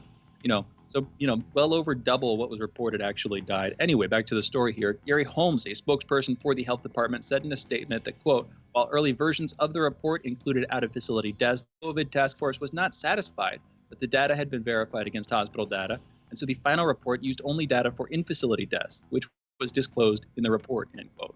The revised COVID-19 nursing home death total came after State Attorney General Letitia James released a damning report saying the state likely undercounted the nursing home COVID-19 death toll by more than 50%. And again, to her credit, she said more than 50%, but by my count, well over 50%. By the way, just to make a point on that, nursing homes only make up 1% of New York. That means like 28% of the deaths from COVID occurred in 1% of New York nursing homes. I think people really need to get how bad this was. And, there's a reason why Kim was going to the United Nations or whatever saying, please, here's the evidence. You must help. This is a crisis. This is a crisis. Because of the numbers that died. And keep in mind, that was Cuomo's fault. Cuomo decided to, that send people to nursing homes. Cuomo decided to mandate that they don't get tested. That was him. And so, the dancing around pretending like it's number, like you said, the number was far worse than what he was claiming that number was, especially when you add over 15,000. That number is astonishing. So please continue. I was just pointing that out.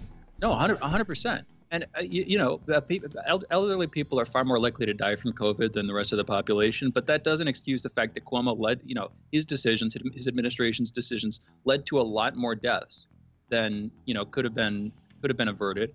And then he chose to cover it up. His administration chose to cover up what they'd done because they knew what they'd done was wrong and they were trying to avoid scrutiny by the Trump DOJ. And this came as Cuomo was riding the high as, the press and Democratic lawmakers across the country, different figures had given him a lot of credit for turning the corner on the COVID crisis in New York. He literally got an Emmy, for gosh sakes, for his press briefings. He was awarded in an unrelated field, basically for talking good. And it turns out that he killed a lot of people. And now what he's getting the scrutiny for, like we talked about, are the, 3 at this point allegations of sexual harassment. But ultimately what started this train rolling was all the people that he left to die. Yeah, it's horrendous. There was something else. Oh, yeah, like you said, the Emmy, he wrote the book on leadership. He gave those propaganda meetings that Democrats and liberals loved.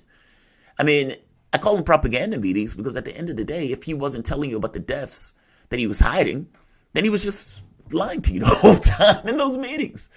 Like, it's when you think back on it, it's astonishing. And he was okay with it. Like, he ran with it as if I nailed this. Yes. I knocked this out of the park. I sleep late at night knowing that I slaved lives. Yes, he took the credit for it. If these were Cuomo's fireside chats, what we don't notice is that the fire is actually a funeral pyre. What's just off screen are the thousands of bodies burning. Right. He killed. His administration killed. You got to go to other headlines, but it's worth sorry, making a I'm big sorry. deal out of this, especially. No, you're good. Well, it's a grim frickin' joke. But Democratic lawmakers, as far as I can tell, where's the scrutiny? Where's the criticism? Where's President Biden? Where are high-ranking Democratic officials or politicians coming out and criticizing him for this? Shouldn't they clean house? But we got to move on. We'll come back to this for sure. President Jair Bolsonaro has told Brazilians to stop whining about COVID-19 as he criticized measures to curb the virus despite a surge in cases and deaths. Brazil's health ministry says more than 260,000 people in the country have died with COVID-19. Think about all the lives lost. God, millions at this point around the world. On Thursday, another 1,699 deaths were added to that tally in Brazil. That's a slight decrease from Wednesday's record 1,910 people dying in a single day from a single disease. Meanwhile, a further 75,102 cases of coronavirus were reported. That's higher than here in the U.S. Bolsonaro is quoted at an event saying, quote, "Stop whining. How long are you going to keep crying about it?" End quote. Quote, "How much longer will you stay at home and close everything? No one can stand it anymore. We regret the deaths again, but we need a solution." End quote. And I agree, we do need a solution, but the solution is not to tell people to stop whining. That's the sort of direct inverse of the thoughts and prayers solution for deaths. On the one hand, pray to God. On the other hand, stop whining. I don't know. Neither work. Moving into our next headline, a survey of 14 countries which ran between November 2020 and February 2021 found that almost 6 in 10 people across the country surveyed would take a vaccine if it was offered to them now, and that willingness has risen in 9 of those 14 countries. In the most recent study, which ran between the 8th and the 21st of February, people in the UK are most willing, with almost 8 in 10, that's 77%, stating they would take a vaccine if one was available to them.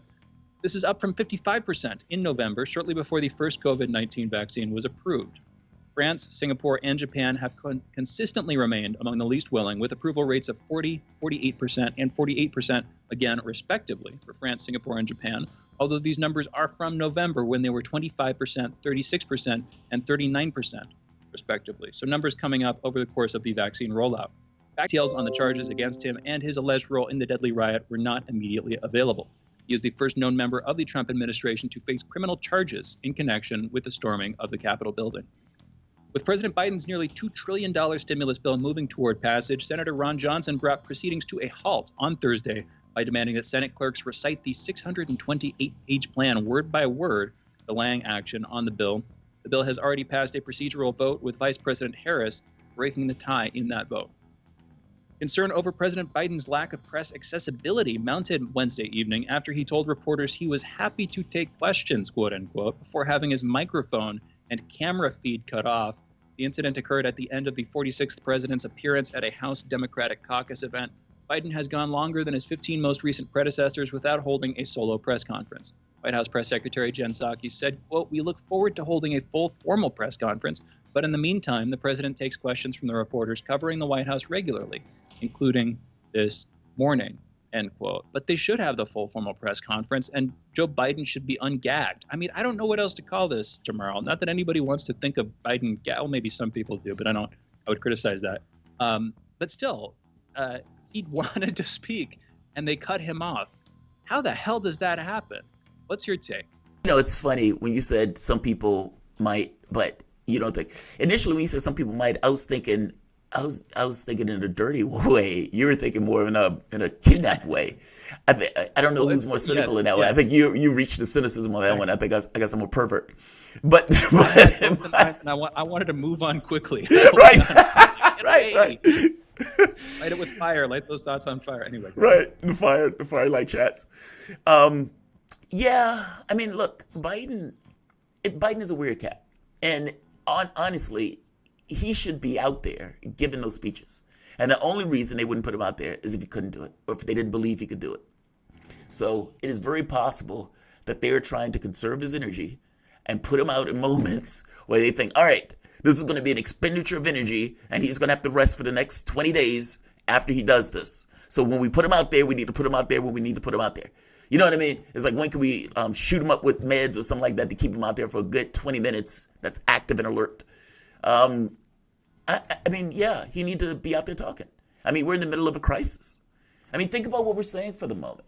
Like when FDR took power, because this is the only one that I can bring up that's even close in regards to scale.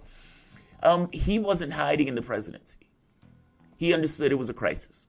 He was out there going after. He was the one doing the fireside chats. He was the originator of that concept in American media, American politics. And he was the one that knocked.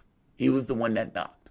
Meaning, FDR was the one who was basically saying, bring me, I eat their fear for dinner. Or what did he say? I welcome their animosity and their hatred. It makes me stronger. Like, he's saying stuff like that as he's going after his enemies. And like, you called Joe Biden a nerd. FDR was anything but a nerd. And even going so far as to push policy that went beyond the pale, meaning he was getting this stuff slammed down by the Supreme Court. And who came up with the idea of packing the court? FDR. I'm making the point, like, the words and the terminologies that we're using are literally going back to FDR because he set the standard. He set the standard during the Great Depression. Why? Because the environment called for it. 500,000 people are dead. 40% of the retail businesses were destroyed. And you have, 28 million people infected? You already had 26 million people without health care on the day Obamacare was signed. 40 million people up to this point. Are you serious? Like this is why I'm apoplectic about this, and why I say if the American public is not paying attention, they should be. Like, if you're looking at a comparison between what was done then compared to what was done now, it is woefully lacking. And meanwhile, Biden is asleep in his Oval Office chair, softly dreaming of the children in the swimming pool who were patting down his blonde leg hairs, or whatever he was saying. It was rubbing down his legs and T-bone. Yes, and T-bone. Yeah, fond memories of the time that he took, what was it, a chain? I don't even know. But we got to get back to headlines here. Internationally, China has unveiled changes to its electoral system that will affect how Hong Kong's leader is selected and elections to the local assembly takes place. This comes as 15 of 47 Hong Kong pro-democracy activists charged with subversion have been granted bail after a marathon hearing. That entire group remains in custody, however, pending an appeal. New findings indicate that Biden had originally planned to order 2 different airstrikes in Syria last week. He was ultimately forced to change course after he received last-minute intelligence that civilians were near the area. In Iraq, Pope Francis was greeted by Iraq's prime minister as he landed in Baghdad for a historic tour of the country. He will be traveling not in the Pope Mobile, but in an armored car for a number of days. Myanmar's new ambassador to the UN has just resigned. Appointed by the military, he said his resignation was a form of protest and that he believed his predecessor, Kyaw Moe Tun, should still be the ambassador. Moe Tun had called for the UN to stop the military government by any means necessary. Also in Myanmar news, the Commerce Department added to its entity list 4 Myanmar institutions. Those are the Ministries of Defense and Home Affairs, the Myanmar Economic Corporation, and the Myanmar Economic Holding Limited. This is the Biden administration's latest reaction to the ongoing violence following the military seizure of power in Naypyidaw last month. In response to Washington's continued attempts to force Iran to renegotiate the 2015 nuclear deal, Iranian Foreign Minister Mohammad Javad Zarif has suggested the UN Charter be renegotiated as well, including removing the Security Council's veto power. The U.S. is currently one of 5 nations that is both a permanent member of and holds unilateral veto power over all resolutions by the UN Security Council. That's the only part of the UN with the authority to issue binding resolutions to other nations. The other 4 nations with that veto power, by the way, are the United Kingdom, France, the People's Republic of China, and Russia. And with that, we're out of time. Those are our headlines. You're listening to Fault Lines with Thomas and Stranahan, and we're going into a break. We'll be back on the other side here with Peter Coffin, talking about the media disinformation, what's going on the internet, and what we should be doing about it. We'll be right back. Fault Lines. 24 hours a day, 7 days a week. We give you the most essential information out there. Radio Sputnik, telling the untold. Feeling kind of blue, but maybe also kind of red, and kind of purple, and kind of alone? You've got a friend on Radio Sputnik. Tune into Political Misfits from 12 to 2 Eastern Time, Monday through Friday, for news, politics, and culture without the two-party bias. Catch us daily on 105.5 in Washington, D.C., or 102.9 or 104.7 in Kansas City. Or find us on Twitter, Facebook, YouTube, Spotify, or wherever you get your news.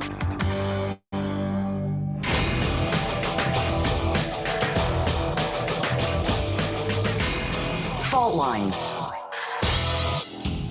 And we are back. You're listening to Fault Lines with Thomas and Stranahan, and we're talking about the internet, fractured identity, how people are being driven ever further apart, and increasingly, as we've seen over the last couple of months, how the internet is being used as a vehicle to mobilize, often for bad, and in some cases for violent ends. Now, one exception to this, if we go back to January 6th, people had been rallying on the internet. I know some of them. This guy named Ali on Twitter, who was later suspended from Twitter, was literally saying you should be willing to defend with your blood, the country, basically talking about Trump returning to the Oval Office, saying that the election was overthrown. But a lot of the actual action, as far as I can tell, the call to march on Congress, the impetus to do that, some of it may have been planned online, but a lot of it happened as a spur of the moment event. So the internet, still vital and, still central to a lot of these efforts.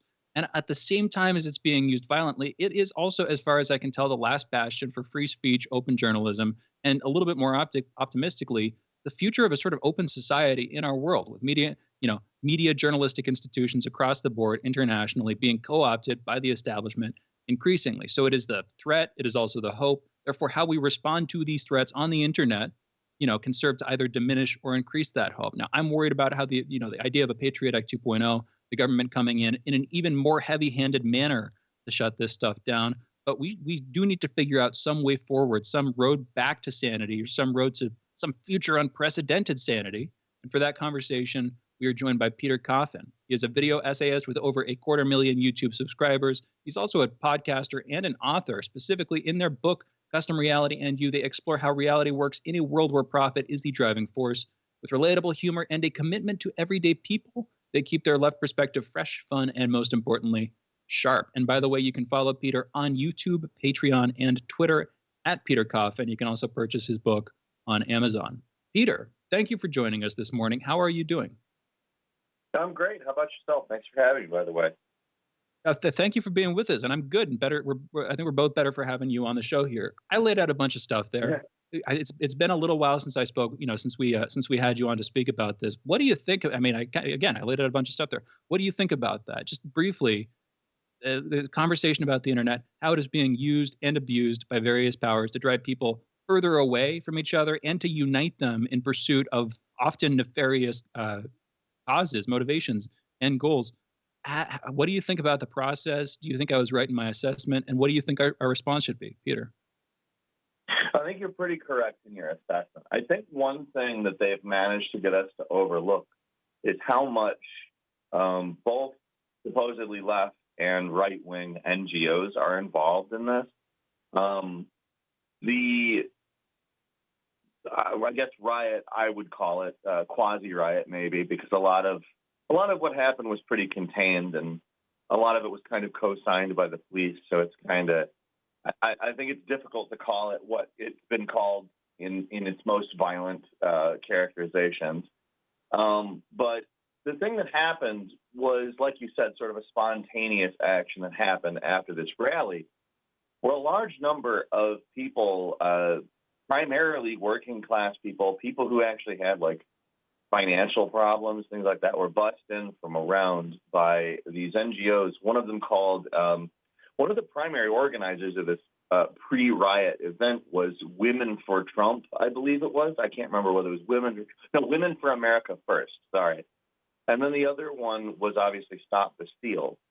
And there's a lot of money that goes into these sort of NGOs, and, they don't necessarily identify themselves as a lot of accounts that act like any other person, but they're actually sort of directing people down rabbit holes and pushing them to adopt ever more extreme viewpoints, or in a lot of cases, very specific action plans. And it's not necessarily that it breeds violence, but obviously it can. I think one of the large things that we overlook is that there is actually a lot of money behind it, and not only in how I described it just now, but also in that engagement-wise on a social network, this kind of like angry engagement that it generates as well it's pure money for these platforms too. You think it's a platform issue, or do you think it's? See, I think it's a political thing, less a platform thing, and I could be wrong. Now, the reason I say that is if you, for example, if I want to make myself seem popular as a politician, I may bust people in to be around me. So it's like, whoa, look at that crowd. Like, for example, Donald Trump, when he first did his presentation, that crowd was brought in. It wasn't just this kind of organic thing when he was riding down the golden elevator bashing Mexicans. Mexicans are rapists and drug dealers. That's what they are. Like that type of stuff on the first speech. Like, I think there's a large political contingent of people that when you aren't successful or you aren't popular, you need to make yourself look that way. And the groups and everything else that are affiliated with these political parties work to do that. They work to make that image look like it's something there. Meaning, is it, I guess I would put it more on this notion of politicians and political groups trying to make the crowd think that there is an actual crowd, as opposed to just bussing them in for platform value, if that makes sense. Like if I'm the Republican Party and I have a candidate, well, I want that candidate to seem popular. I want other people to think a lot of people want that candidate or like that candidate's ideas. And if it costs a little bit of money to get a lot of people there to do it, I'm going to do it. Is it that? I mean, or is it the platforms are somehow making money off of it? Well, the platforms making money off of it makes it a very convenient process to do. I'm not sure that I necessarily think that it entirely that people, sort of generate a fake following. I think that there's actually, we live in a very large country that's very atomized and has gotten more so over the last year. So when you want to have a crowd, a lot of the time it's simply just providing some means for somebody who already has a political opinion to be in a certain place. In this case, I would say buses. Agreed. But in a lot of cases, it's connecting people, to figure things out on their own. I don't think that it's necessarily let's say Twitter didn't exist, it would be something else. It's not really a matter of like specific platform, but the way that these platforms work, they benefit from it, so they have very little incentive to stop it, I would say. I mean, there's some truth to that, but I think that tech companies are under threat of an antitrust, process of litigation coming from the federal level. There are a bunch of different lawsuits going on right now with state AGs signing on to this, but federally, that would be what does them in, as it did with Microsoft. And so I think you can talk about capital, and I think financial capital certainly comes to play here. But I think fundamentally the most important kind of capital to look at here is political capital, where the different parties and specific players within those parties are trying to conserve their power by shutting down messaging that opposes it. And then on the international level, BBC basically cut off access to a Chinese media company in the UK. Pardon me, the UK cut off access to a Chinese media company, and China reciprocated. And so in a weird way, despite living in an era ushered in by America of international openness and free market trade and all of these other sort of more liberal democratic values that we have selectively followed and selectively,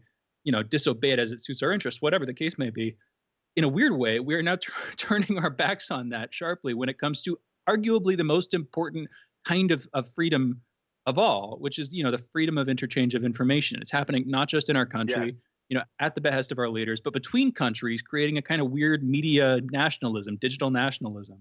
I guess just to simplify things, I think politically, this is the battle right now on a deeper level and in the long run for the future of our history, for the future of how we view ourselves and how we're able to talk about what's actually going on in the world. This is the most important thing going on right now. That's my take. Peter, what's yours? Well, I'm actually writing a documentary on this from a sort of a free speech angle currently. So I'm inclined to agree with you on that.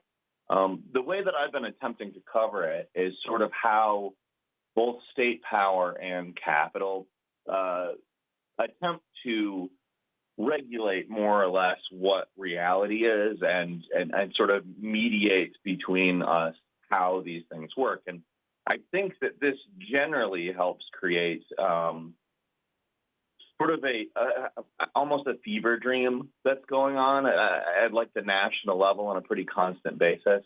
We have a lot of people, I think, addressing this idea right now. We have the new Adam Curtis documentary series. We've had, I wrote my book, Custom Reality and You. I think that there's sort of a reality crisis that's been going on for quite a while now. And I think you ultimately have power, whether it be state power or private power. They ultimately are vying for a means to make their reality the real reality, or at least as close to what benefits them as possible. And I think the real battle here, while, yes, we definitely do have these misinformation campaigns, I would not argue against the idea of misinformation, but a lot of the time, there isn't really a correct information campaign. There's a biased information campaign which services some certain agenda. And then you have your teams sort of staking out whether they agree or disagree with it. Often that is very aligned with political parties and political affiliations.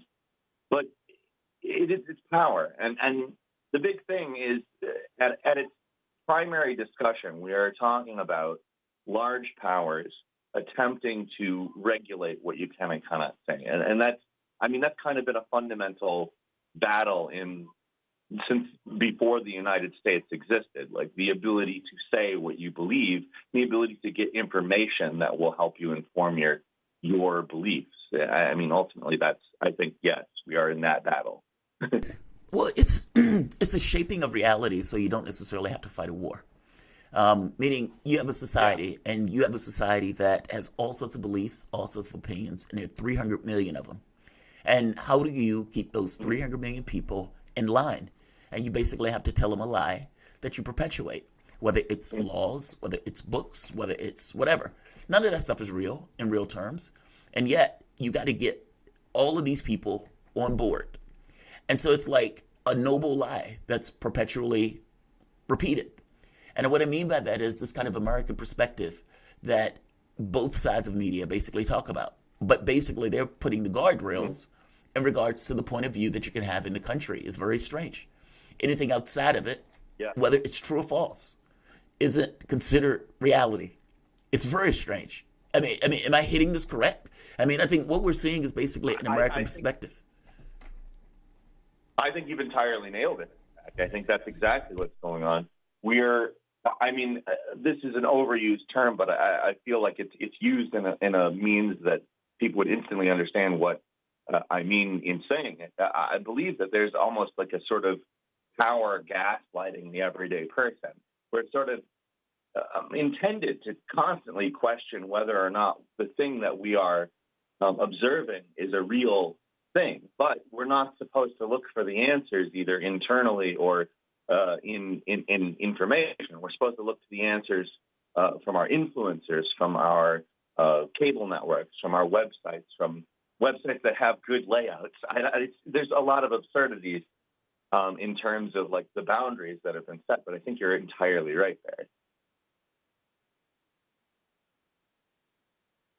Peter, we're basically out of time. Yeah.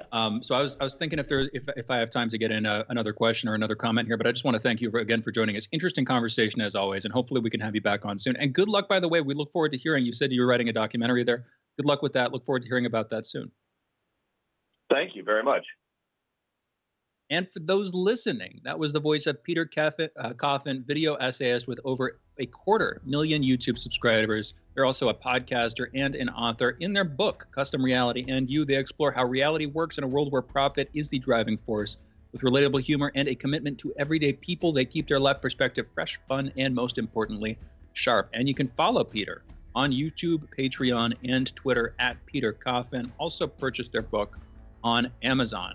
You're listening to Fault Lines with Thomas and Stranahan. We will be back on the other side of this break with Teddy Fikre talking about Ethiopia, Tigray, Eritrea, and more. Again, Fault Lines. Be back in just a minute.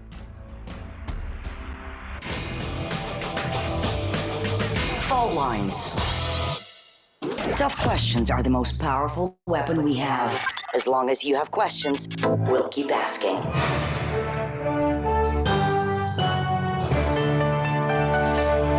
Radio Sputnik. Telling the untold. Are you bored? Are you lonely? Do you need a hug? Well, we can't give you that, but we can keep you up to date on Radio Sputnik.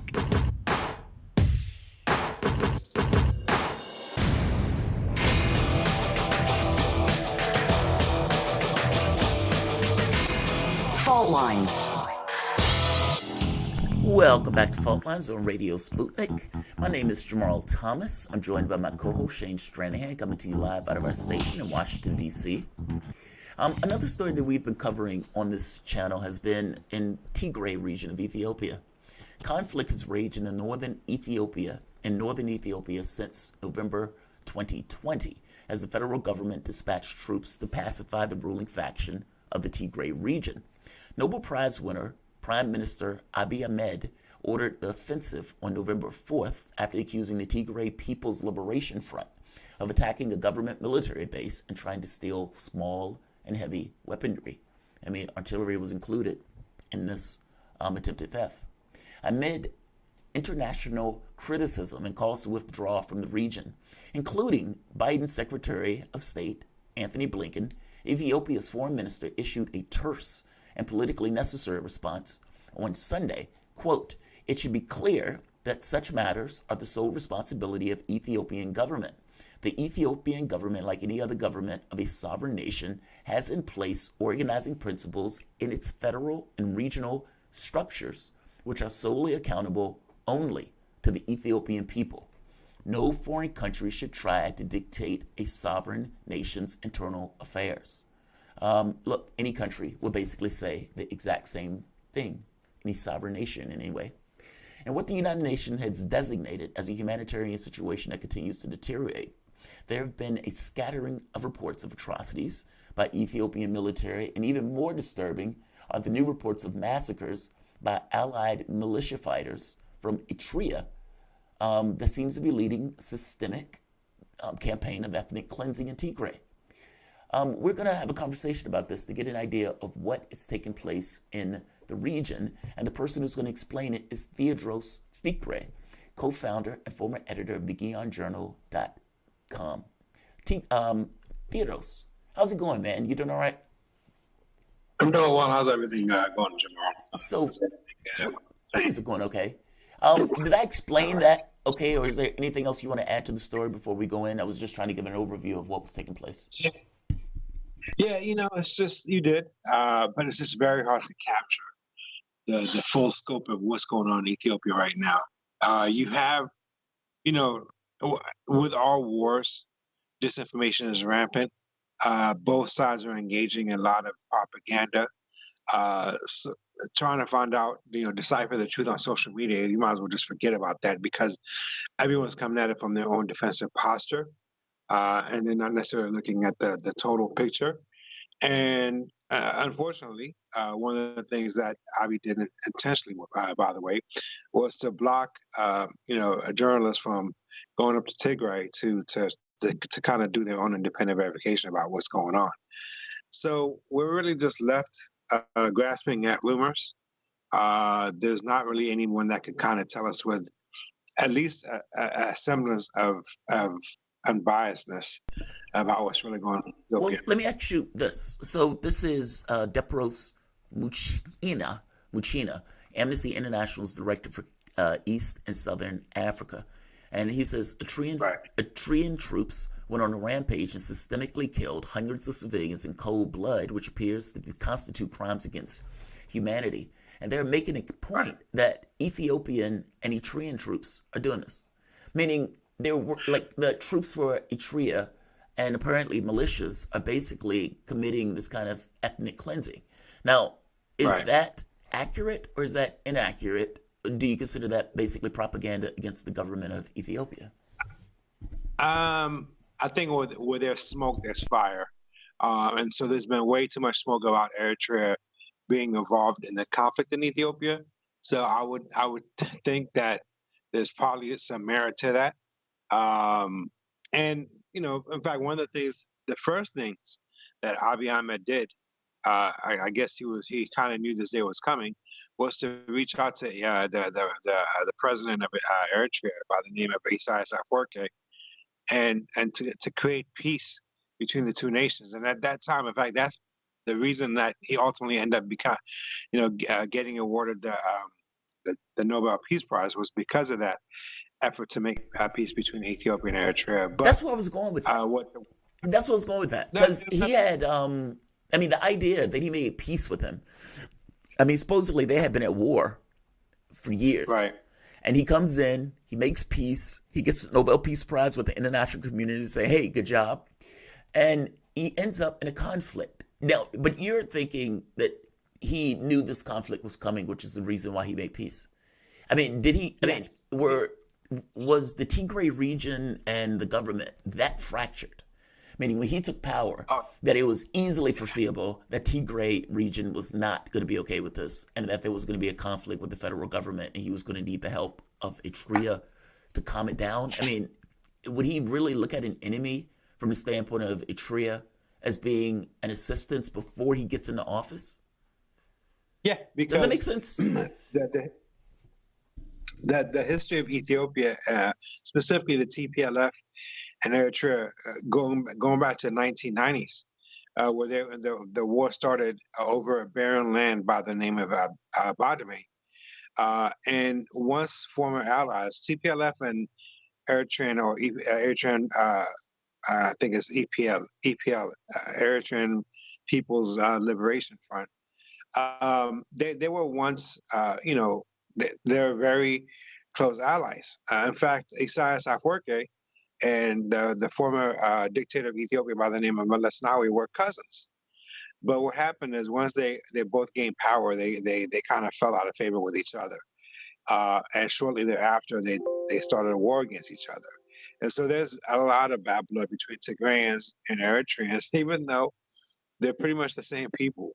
So when Abiy gained power, he knew, you're looking at the TPLF ruled with an iron fist for close to 30 years. A lot of the weaponry, a lot of the military know-how, a lot of the battle-hardened soldiers were for Tigrayans. So he knew that his hold on power was tenuous as long as the Tigrayans were not dealt with. And he was not strong enough to deal with them on his own. That's why he reached out to the Eritreans, because Eritreans also are very battle-hardened.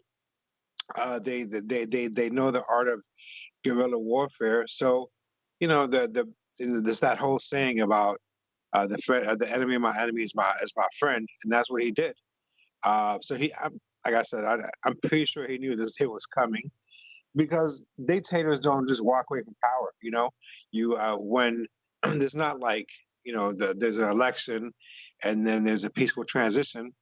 When in Africa, when dictators are kicked out of power, they're just waiting for their day to gain power back again. Especially because they could always go back to their Western patrons and curry favors in order to get money and armaments in order to start another civil strife. So he knew that he had to deal with them, and so this was written on the wall a long time ago. And I want to look at this from one outside angle, which is from the Nobel Prize Committee. In both of a couple of big stories, both in Myanmar and in Ethiopia. In 1991, they awarded Aung San Suu Kyi, who has recently been detained.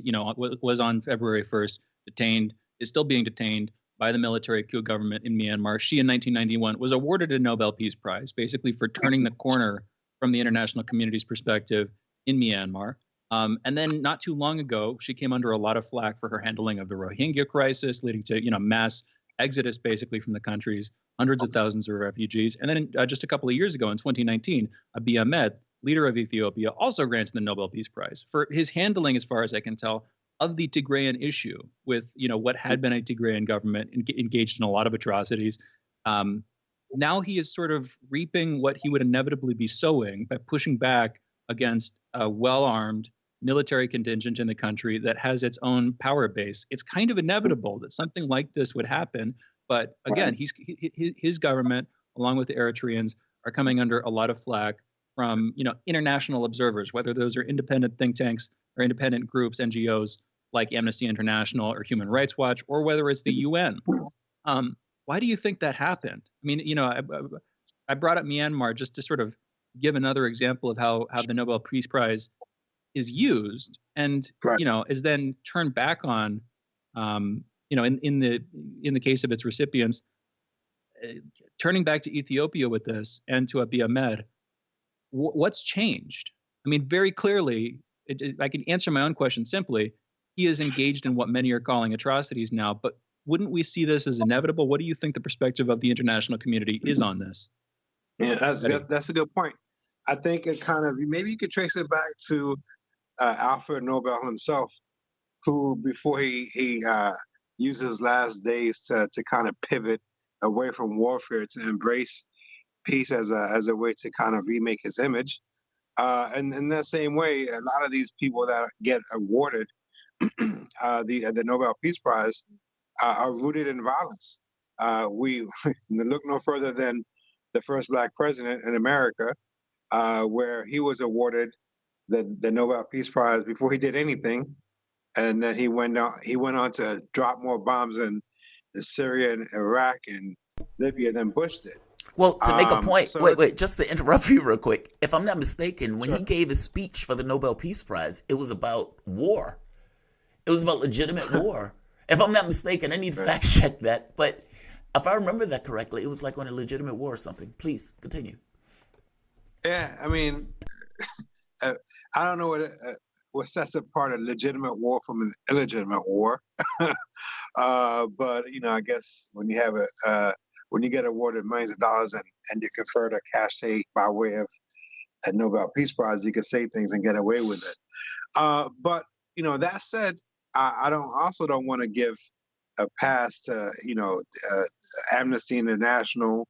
I call them Human Rights Watch as opposed to watch these days. These organizations, these NGOs, they're not as apolitical as we think that they are. They have their own agendas, especially Human Rights Watch. They I think his name is Jerry. His bias towards TPLF is so transparent, and the reason for that, by the way, is because TPLF has built up a lot of connections over 27 years. They're the children of the next generation of leaders went to universities in London and Oxford and Harvard and Yale. So they're very well connected. And, when you build up a relationship with somebody, you feel vested in their continued success. So TPLF has been calling in their chits, including Tedros Adhanom, who's the head of WHO, World Health Organization. So you're looking at, on one hand, military supremacy, and on the other hand, diplomatic supremacy. And so, these things have turned into a guerrilla warfare. So, I said this, in fact, when you interviewed me back in December, I kind of knew that war was coming. When Abiy Ahmed declared an end to hostilities and they captured Mekelle, I was like, this is not the end. They're going to just kind of melt away into the civilian population and then declare guerrilla warfare. And, the lessons of Vietnam, the lessons of Afghanistan have shown us that could go on 10, 20, 30 years. Well, Teddy, it's something that you said that I thought was really interesting. So Obama's speech, it says right here, but perhaps the most profound issue surrounding my receipt of this prize is that I am, in fact, the commander-in-chief of the military of a nation in the midst of two wars. One war is winding down. He's probably talking about Iraq. The other is a conflict that America did not seek, whatever. One in which we were joined by 42 other countries, including Norway, in an effort to defend ourselves and our nations from further attack. And at that point, he goes into explaining why it's legit. But you made the point of saying, is there any legitimate war? It sounds like you're saying that the war that's taking place right now between Ethiopia and the Tigray region, or for that matter, the Eritreans that are joining in, is legit. I mean, that's what it sounds like. I could be wrong. But would you consider it a legit war? I mean, you said when it was winding down, you could look at it and you could say, I knew this was coming. And it sounds like you're saying that basically the Tigray region was not going to be okay with accepting the second fiddle, in which case Abiy Ahmed was basically forced to go into the region in order to settle house. Are you saying that that one is legit? With me all day, there's always nuance with things. I'm not going to hide the fact that when hostilities initially broke out in November, I supported the war campaign. But it was always with a qualifier. And that qualifier was, do not make a limited conflict against TPLF combatants, extremists, and terrorists. Don't conflate that with a wider war against civilians and turn to collective punishment. So that against was the Tigrayan people, basically, turning what was already an ethnically driven conflict into an ethnic war and potentially something that could be painted as a genocide. To be clear, correct. Am I right there, Teddy? Yeah, correct. And so for me, that was my red line. And people would say, "Who the hell are you to draw red lines?" But as a person that writes and has a level of following within the community and beyond, I'm going to use my voice, in ways that my morality kind of dictates. And my morality dictated that I could not stand by and watch a whole region being turned into, ghettoized in order to, I don't know what. At a certain point, I just couldn't figure out what Abiy Ahmed's end game was. Right. So that's when I kind of pivoted away from tacitly supporting, to condemning it. I found myself. That's a good point. Where is his? I mean, what would be an endpoint? If you were looking at this and you were saying, all right, this is what needs to take place for us to say, okay, we can leave out this territory and everything is good. What would be that point? What would be that thing? I mean, at what point the lessons of Vietnam have taught us that you cannot flip the hearts and minds of the people through guns. You just can't. And Afghanistan showed us the same thing, and Iraq showed us the same thing. So it becomes a perpetual war, and that perpetual war kind of feeds upon itself, because every generation is going to remember the heartache of their parents, and then they're going to want revenge. And so that's what's going to happen with Ethiopia. And people, by the way, it's very heartbreaking for me, because in my own family tree, I can identify Amara, Oromo and Tigrayan in my lineage. So it's like families against at war against each other, but we're being almost forced to choose sides. So now people that are mostly Amara are rushing to their defensive postures. People that are mostly identified with Tigrayan are doing the same. And a country that was united for 3,000 years is now being torn apart. And it was only 4 days ago that we celebrated the victory of Ottawa against the Italians in 1896, I believe it was. Yeah. Which was an earth-shattering, a shot heard around the world on behalf of oppressed people everywhere. The only time an African country defeated a colonial power, and that happened because we're united as one people. Now you fast forward, 30 years, 125 years, and look where we're at now. We're cracking at the seams because people would rather focus on ethnicity instead of looking at our common humanity. Wow.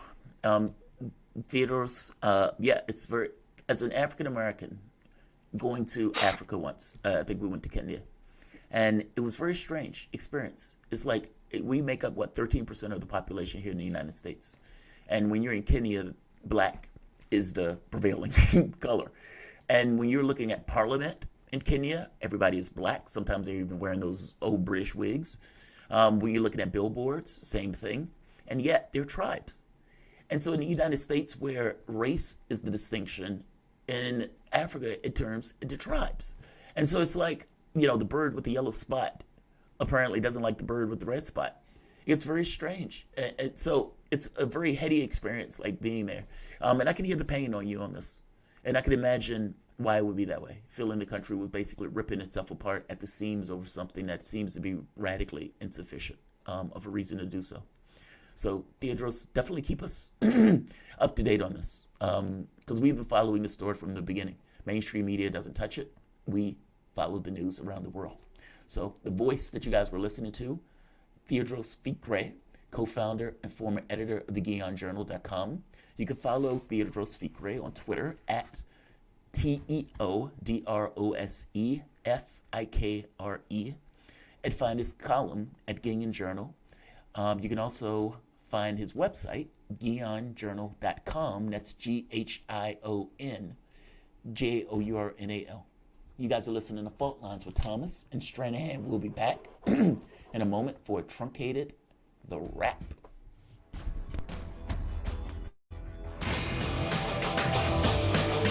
Fault Lines.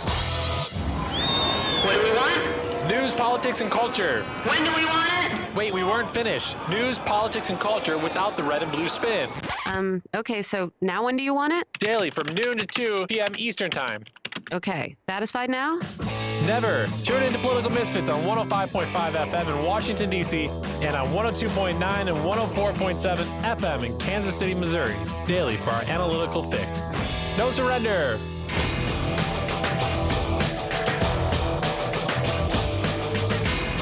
Fault Lines. And we are back with the last segment of this show this week. You're listening to Fault Lines with Thomas and Stranahan, and we're taking your calls, 202-521-1320. Again, that's 202-521-1320. We've got Tarif calling in from New Orleans on the line. Tarif, you're on. What's on your mind? Oh, good morning, gentlemen. Thanks for taking my call. I'd like to say this. Free journalism signs need to be free. We really seem like they're the only real journalism in the Western Hemisphere. My second comment is very important.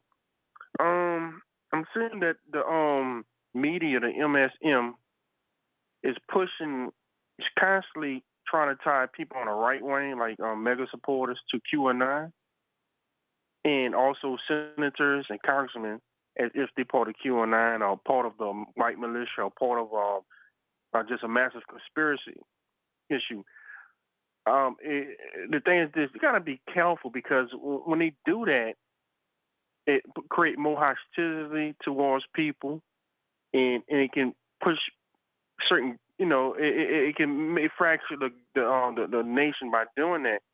The reason why I'm saying that is because I used to speak to people that came from Africa. That was part of what you call the civil wars, especially what happened in Uganda and Rwanda, Tutsis and Hutus. I used to speak to these people, and they told me what happened and how it was the news media pumping out this certain information that was biased towards other tribes, biased towards the Hutus or Tutsis. And before you know it, people got so upset with each other, they turned on their own neighbors. And before you know, you had the Rwanda, the Uganda massacre. So it need a balance out here. I'm for free speech, but at the same time, they have to start throwing some lawsuits out there. They got to re-amend 230. They got to do a whole bunch of things, but they need to cool down from that. These MSM journalists. You know what I'm saying? That's not good. Tarif, real quick. Tarif, real quick. Okay, so let's start here. When Donald Trump basically won office, and the Democratic Party took the chance of saying, all right, Donald Trump didn't win legally. He didn't win on the level. He's an illegitimate president because Vladimir Putin put him on their shoulders and just kind of ran him across the finish line. That undermined the presidency. That undermined this notion that Donald Trump won on his own merits, etc. So that's one level of dismantling or delegitimizing a president. Donald Trump took the other action that I am unaware of another president taking, for the explicit reason of what happened at the Capitol Hill, that the moment that you tell people, especially from a very large megaphone, especially people who are potentially in a cult following of that same president, that the election was stolen, that the election was robbed, he's stealing it from you, the rules have changed. The moment that you're doing that, you are setting a standard of something else. If you were really talking to the people that were in those African countries, what was the thing that set it off? It wasn't the media. It was the candidate not accepting the loss. And I'm saying this from personal experience being there, where they was like, dude, we hate elections here. The other guy never concedes. And so you have two power brokers, one side where the competition doesn't give up, despite the fact that they lose, no concessions, and the winning side, who's clearly not going to give up because in their heads, they won. You may even have a situation where the winning side cheated and call it a win, while the losing side is like, you guys cheated. Meaning you have these situations where one side just doesn't concede. That's the issue. I'm telling you, it's not the media. It's the one side doesn't concede and their political faction decides that we didn't lose. In which case, if they didn't lose and the other side didn't lose, how do you determine who won? You have a war. You have a conflict. You have people dying in the streets. It's not the media. I get it, Tarif. I get what you're saying, especially from this domestic terrorism angle where these guys are adding laws that they don't need. Yes, agreed. But I would just make the point that the focus is askew here, that the issue here is the guy just not conceding. I keep saying the concession speech is one of the most important aspects of politics. Shane, what do you think? I mean, is it the media or is it the screaming that he won? Which one do you think it is more so? Who did it? Who fault is it anyway? I suppose. Well, you could take it back. You could take it back to 2016, and it's by no means an exact parody. It's not a direct parallel. But you literally had a movement calling itself the Resistance that refused to recognize Trump as the leader. Exactly. Operated continuously for years. Tried to winnow away support, at least from Trump, with the Lincoln Project and more. And it wasn't tried just to drag him out of office with a bogus impeachment. Yeah. With one bogus impeachment and the second bogus impeachment, or the second impeachment, the debate's still out between us specifically on whether the second impeachment was misfounded, whatever. But my point here is, in addition to the public, there being this substantial and cordially invited and cultivated resistance movement, cultivated by many members of the mainstream media, you also had, as far as I can tell, an unprecedented and constant wave of leaks coming out from the administration, always trying to drag Trump down to whatever degree they could on whatever issue, whether it was the Russiagate conspiracy theory or just wave after wave of leaks on any aspect of apparent malfeasance on the Trump administration's part. You had like a constant legal insurgent warfare going on inside the White House. Now, the resistance, as far as I can tell, it never really escalated to violence. And so I'm not trying to say there's parity between that and what happened on January 6th, but there's a kind of parody and there's a kind of call and response, escalating, aggressive process that, we all see happening. Yeah. We're all wondering where it's going next. Agreed. And that's what we're living through right now. And as we've talked about before, whether it's the election, whether it's Russiagate, on factual matters, there are written into history now deep bifurcated divides that different people are going to take different sides on, and that never the twain shall they meet. There's not going to be a reconciliation on this. And we're covering that every day here on this show. We got to close out the show for today. You've been listening to another episode of Fault Lines with Thomas and Stranahan. Thank you to our guests. Thank you to Reef and Brave for calling in this morning. Thank you, Jamarl Thomas, for co-hosting the show with me. We'll be back on Monday, folks. Hope you all have a great weekend. Signing off, Fault Lines with Thomas and Stranahan.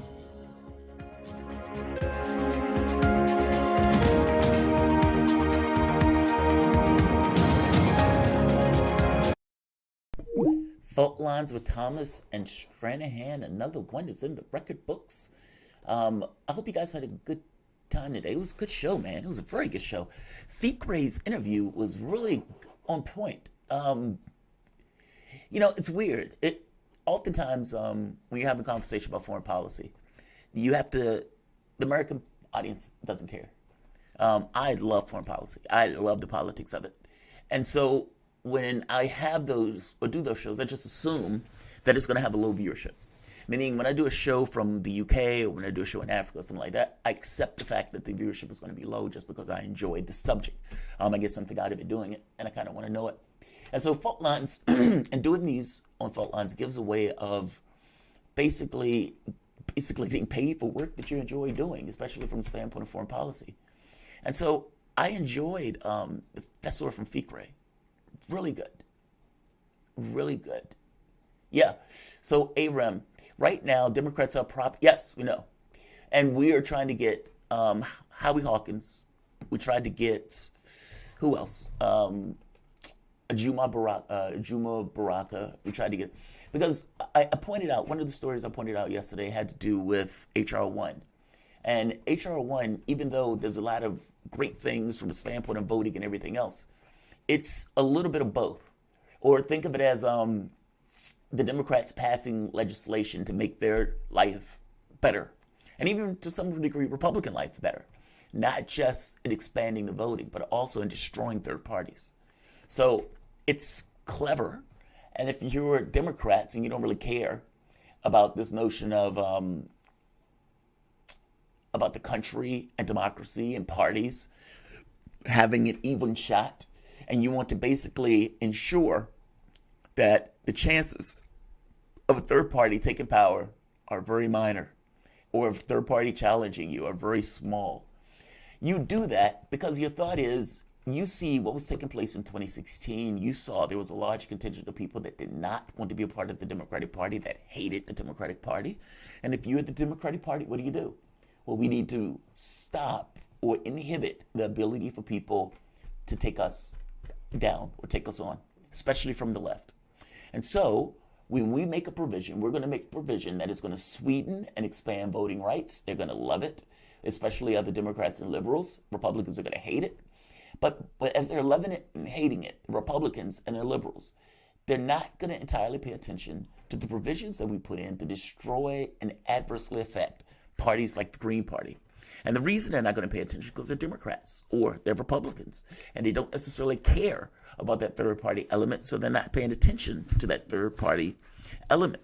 Well, the Green Party flipped out, and the Green Party had every right to flip out over this. That basically you guys are putting in a provision that's going to make our life miserable and make it harder for us to compete and get elected in a forum that was already hard and difficult for us to compete. So yes, HR 1 is correct. HR 1 is right. Let's see. Zaki Chaudhry. I think Jamal wholeheartedly believed that his analysis.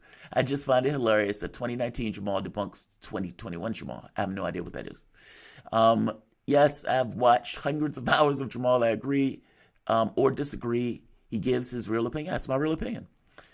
You would have to tell me what that opinion is that contradicts. Otherwise, I have no idea what you're talking about. As for, let's see, Bob Ramirez, Jamal Maddow. Again, no idea what you're talking about. Convo Couch is doing good work on election integrity. No, they're not. At least I don't think so. I disagree with them. I disagree with them on the Trump stuff. So you guys can come up with, the idea that the Hugo Chavez is ghost and all of this other stuff. I don't buy it. Democrat Party can't survive without a constant stream of people that don't understand the mechanics of politics.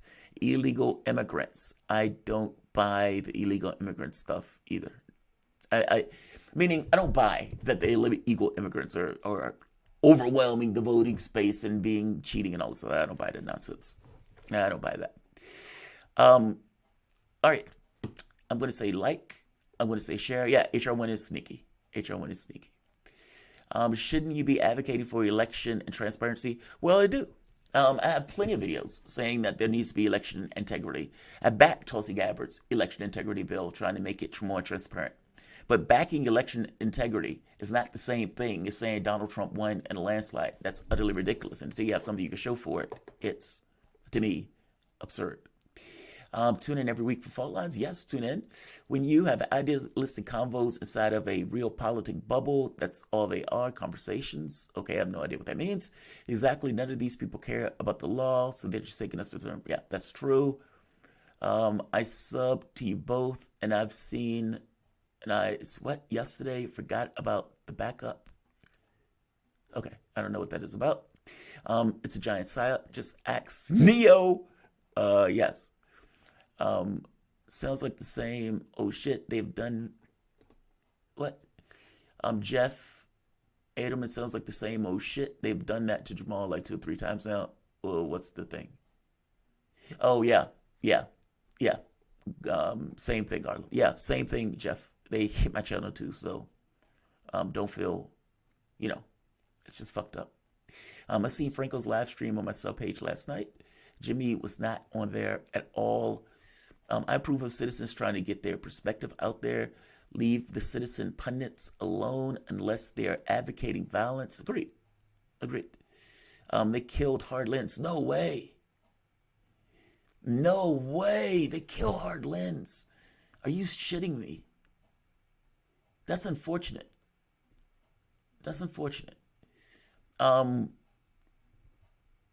Hard Bastard was one of the first people who brought me on his channel. And Hard Bastard was doing this video where he was talking about Sane Progressive. I'll never forget it. And when he was talking about Sane Progressive, he was basically making the point that there was a fight between what Sane Progressive was saying about, what was that about? Something about elections. I forget exactly what it was about. Oh, I know what it was. Justice Democrats. Because her argument, her point was basically, how are you going to have a media organization and add a political organization to that? Isn't that just a propaganda outlet for your political organization? And if that is, then how can you ever have any kind of truth associated with that? Because isn't your media device going to be tainted on some level by your political device? Now, she's not entirely wrong on that. And when she's basically making the argument, you have Cal who loses his shit and basically was like, if you don't want to help, get the fuck out the way, or whatever. He lost it, just flipped out. And then you have various people who were broke. And you had people like me who was like, what the fuck is wrong with Cal? He's lost his goddamn mind. And Sane Progressive is a point. And you have people like, what is his name? I can't think of his name. The child. What is this fucking name? Progressive Talk. Progressive Voice. And Progressive Voice was basically doing what he does now. What is TYT's point of view? Okay, Cal said this. And he was on a video like he was about to cry, telling Sane Progressive to basically leave Cal alone. And Hard Bastard was making this point about, look at this guy who is basically following and eating the shit of whatever TYT shits out. In this case, clearly following what he was told to do and what he was told to follow, whether subconsciously or not. He is basically a puppet for TYT. He doesn't have to exist. People can just go to TYT. And he pointed out to the people who weren't doing that. And he pointed out me, and it was somebody else where he was like, yeah, these people aren't necessarily following. These people are kind of having their own opinions on this stuff. And he was like, keep an eye out for this. This is a conflict, etc. Hart Bassett was the first one to bring me in a video like that. And I remember seeing that, like, holy shit, I can't believe he's flagging my video. So it's unfortunate that they took down Hard Lens. It's unfortunate. It really is. Gardner, yep, I love his personality, just not his views. Hard Bastard. You must be talking about Hard Bastard. Yeah, that's unfortunate. That's unfortunate. I remember the early days when Hard Bastard was a guest. Yeah, I disagree with Hard Bastard a lot, but his soft, gentleman character is hilarious. Same.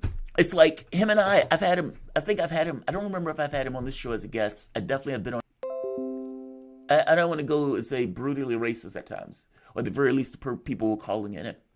But Hard Bastard, especially in the early days, I had no issue with him. None. So it's unfortunate that they took his channel down. Oh, God, that's unfortunate. All right. I'll leave it on that horrible note. I'm Fred Edwards. Tim Black got his butt hurt, not fully informed about an issue, but he did give a tepid response and drop Jamarl for noticing it.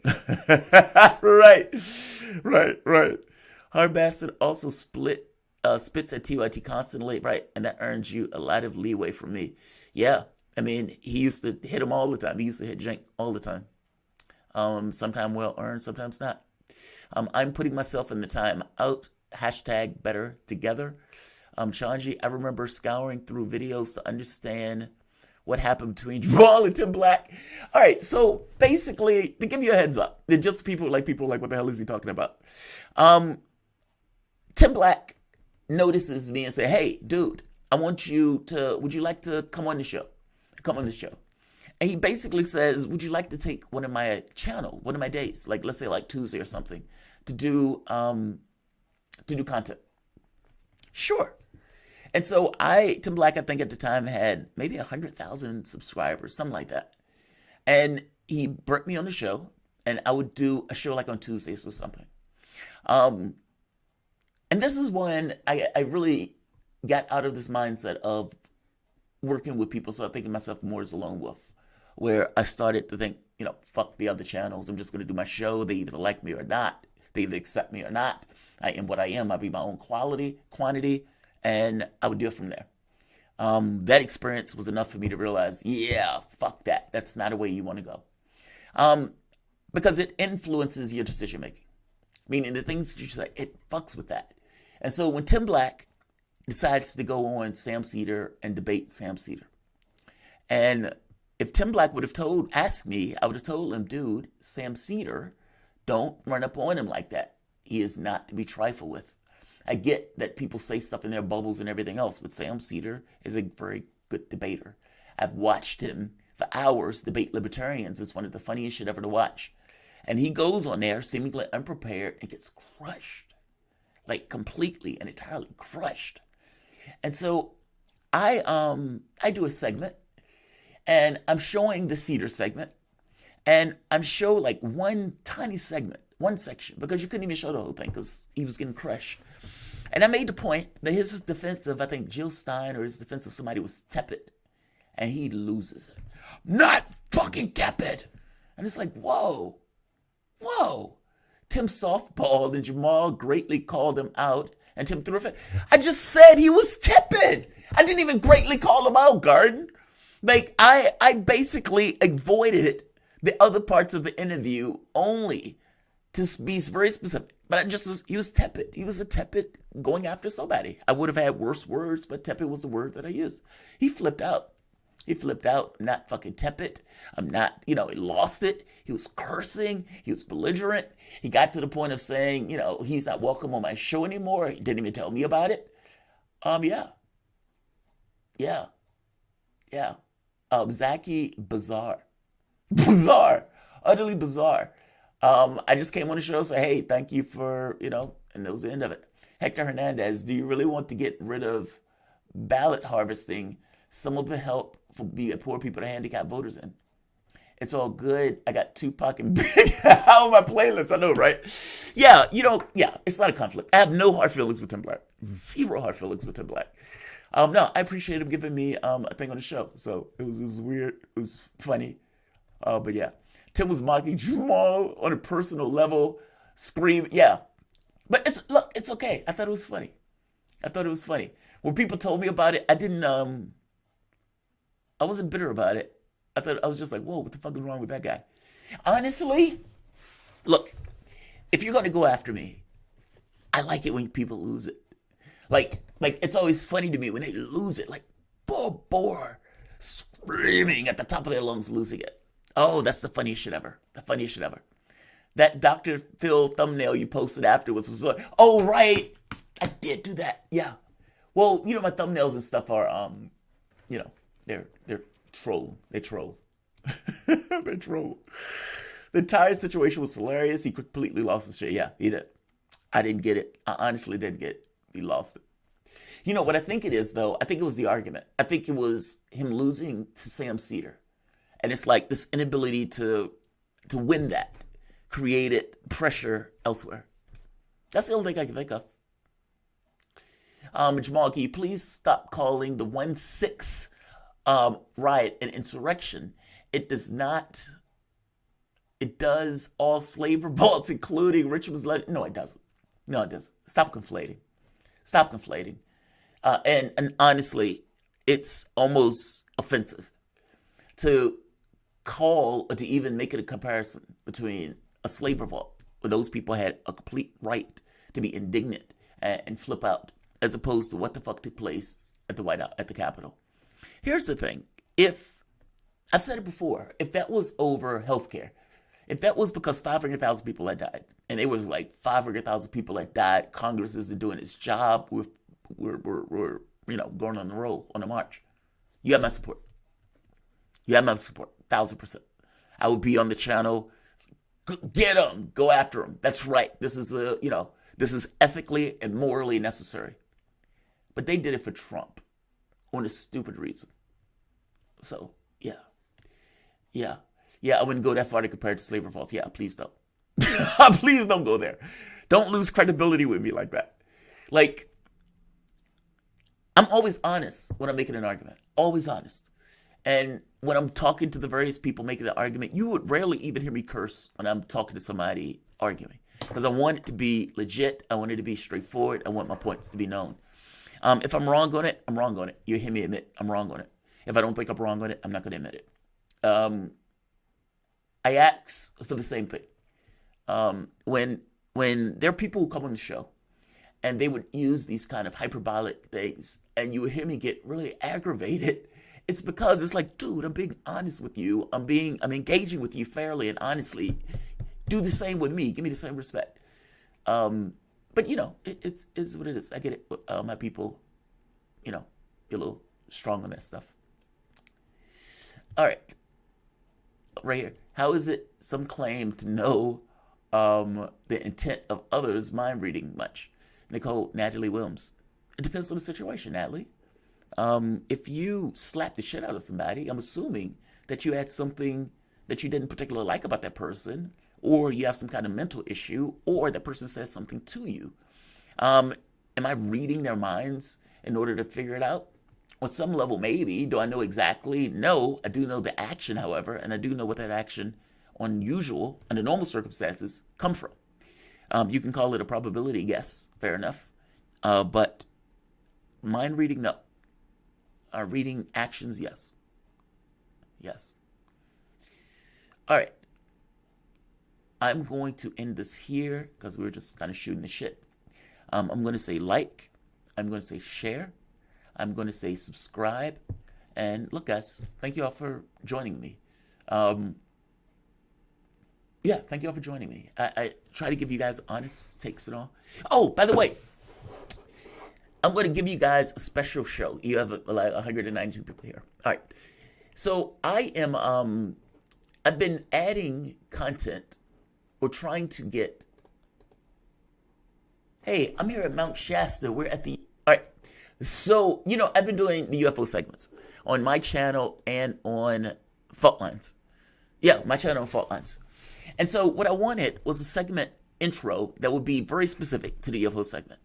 And I've been working with this woman to kind of come up with one. We found the beginnings of it. And so I'm going to show you the beginnings of it. You guys are going to get a second preview. The first preview was during chess. During chess, I preview all sorts of shit that I get the opportunity to do because nobody's there. But I'm going to give you guys a preview. Once seen before. Grand preview. It's still in the works. Intro. Not this one. So think of it this way. Instead of top blah, blah, blah, blah, blah, blah, blah, blah, blah.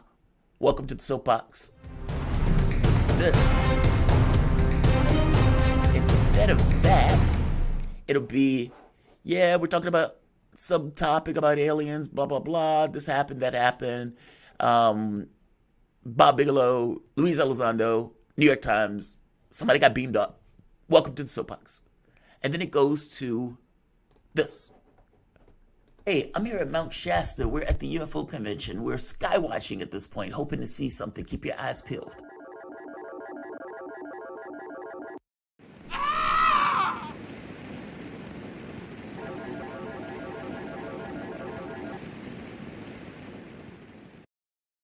And then it leaves.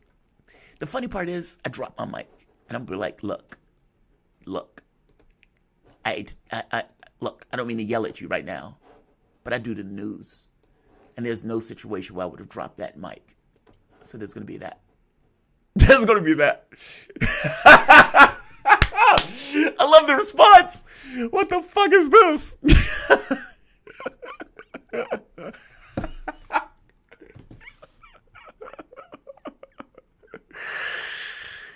Oh, that's fucking funny. Bob Ramirez said, I like to see some coverage of the geopolitical trends. China is changing rapidly. Yeah. So some of the people that we have on, I can't think of his name. Brad Blankenship. There's another one. There's 2 or 3 people that we try to use China news.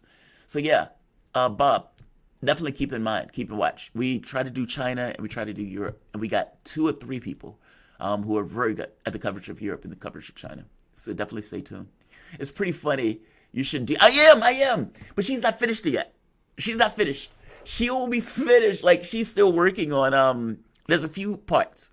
Like, I don't want the alien thing. It needs to have my logo when it pops out at the very end. It's that type of stuff. The scream was hilarious. The scream. Yeah, that's what people tell me. And I'm not quite sure how to fix that. I think I might know how to fix it, though. But yeah. I did a little self. Yeah. But that's why I kind of like it. It's low key, and I like it. Vast of Night. I want to say yes, Bob, but I'm not sure. The name sounds familiar. He's gearing up to run for office and join the club. Remember, AOC fired her staff. Sanders, Jamarl, and AOC don't even use the words Medicare for all access is a plan. Yeah, I mean, agree. Yeah, agreed. I mean, probably because Biden has gotten to the point where he was like, yeah, fuck that. Pokey with the alien intro is awesome. Yeah. All right. Gotta go. Yeah, Garden. Yeah, he's like, I gotta get the fuck out of here. All right. Yeah, I gotta go too. Look, guys, thank you for joining us. And yeah, you'll be seeing that intro when it's finished soon. And we're still going to be doing alien videos. That's not going anywhere. The UFO stuff, especially with everything that's been taking place recently with it, it has been getting a lot of publicity. And with the military working on it, with the government getting supposedly a hearing on it, Luis Elizondo doing his thing, all that stuff, we'll see. I mean, the catch becomes what becomes of it. And so we're going to find out. But I will be here reporting it. And I will be here only giving you positions that I can honestly defend on that topic. And so my job is to be as credible as possible with that. And that is not easy, considering a lot of that stuff is going to be in the black. And if we do get a report, how do we know that report is being honest, et cetera, et cetera, et cetera? It all makes it difficult. So Danny Haifong, that's the other one. Danny Haifong is really good.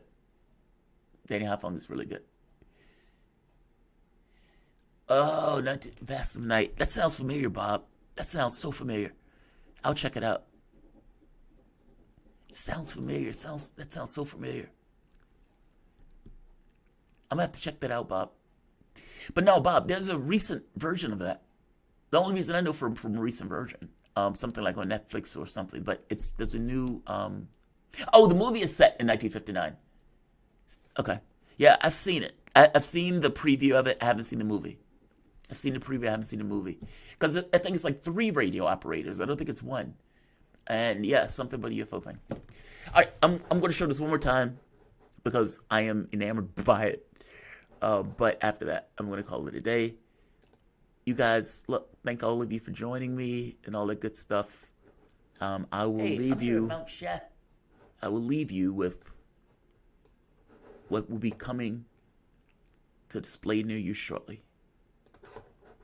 Hey, I'm here at Mount Shasta. We're at the UFO convention. We're skywatching at this point, hoping to see something. Keep your eyes peeled.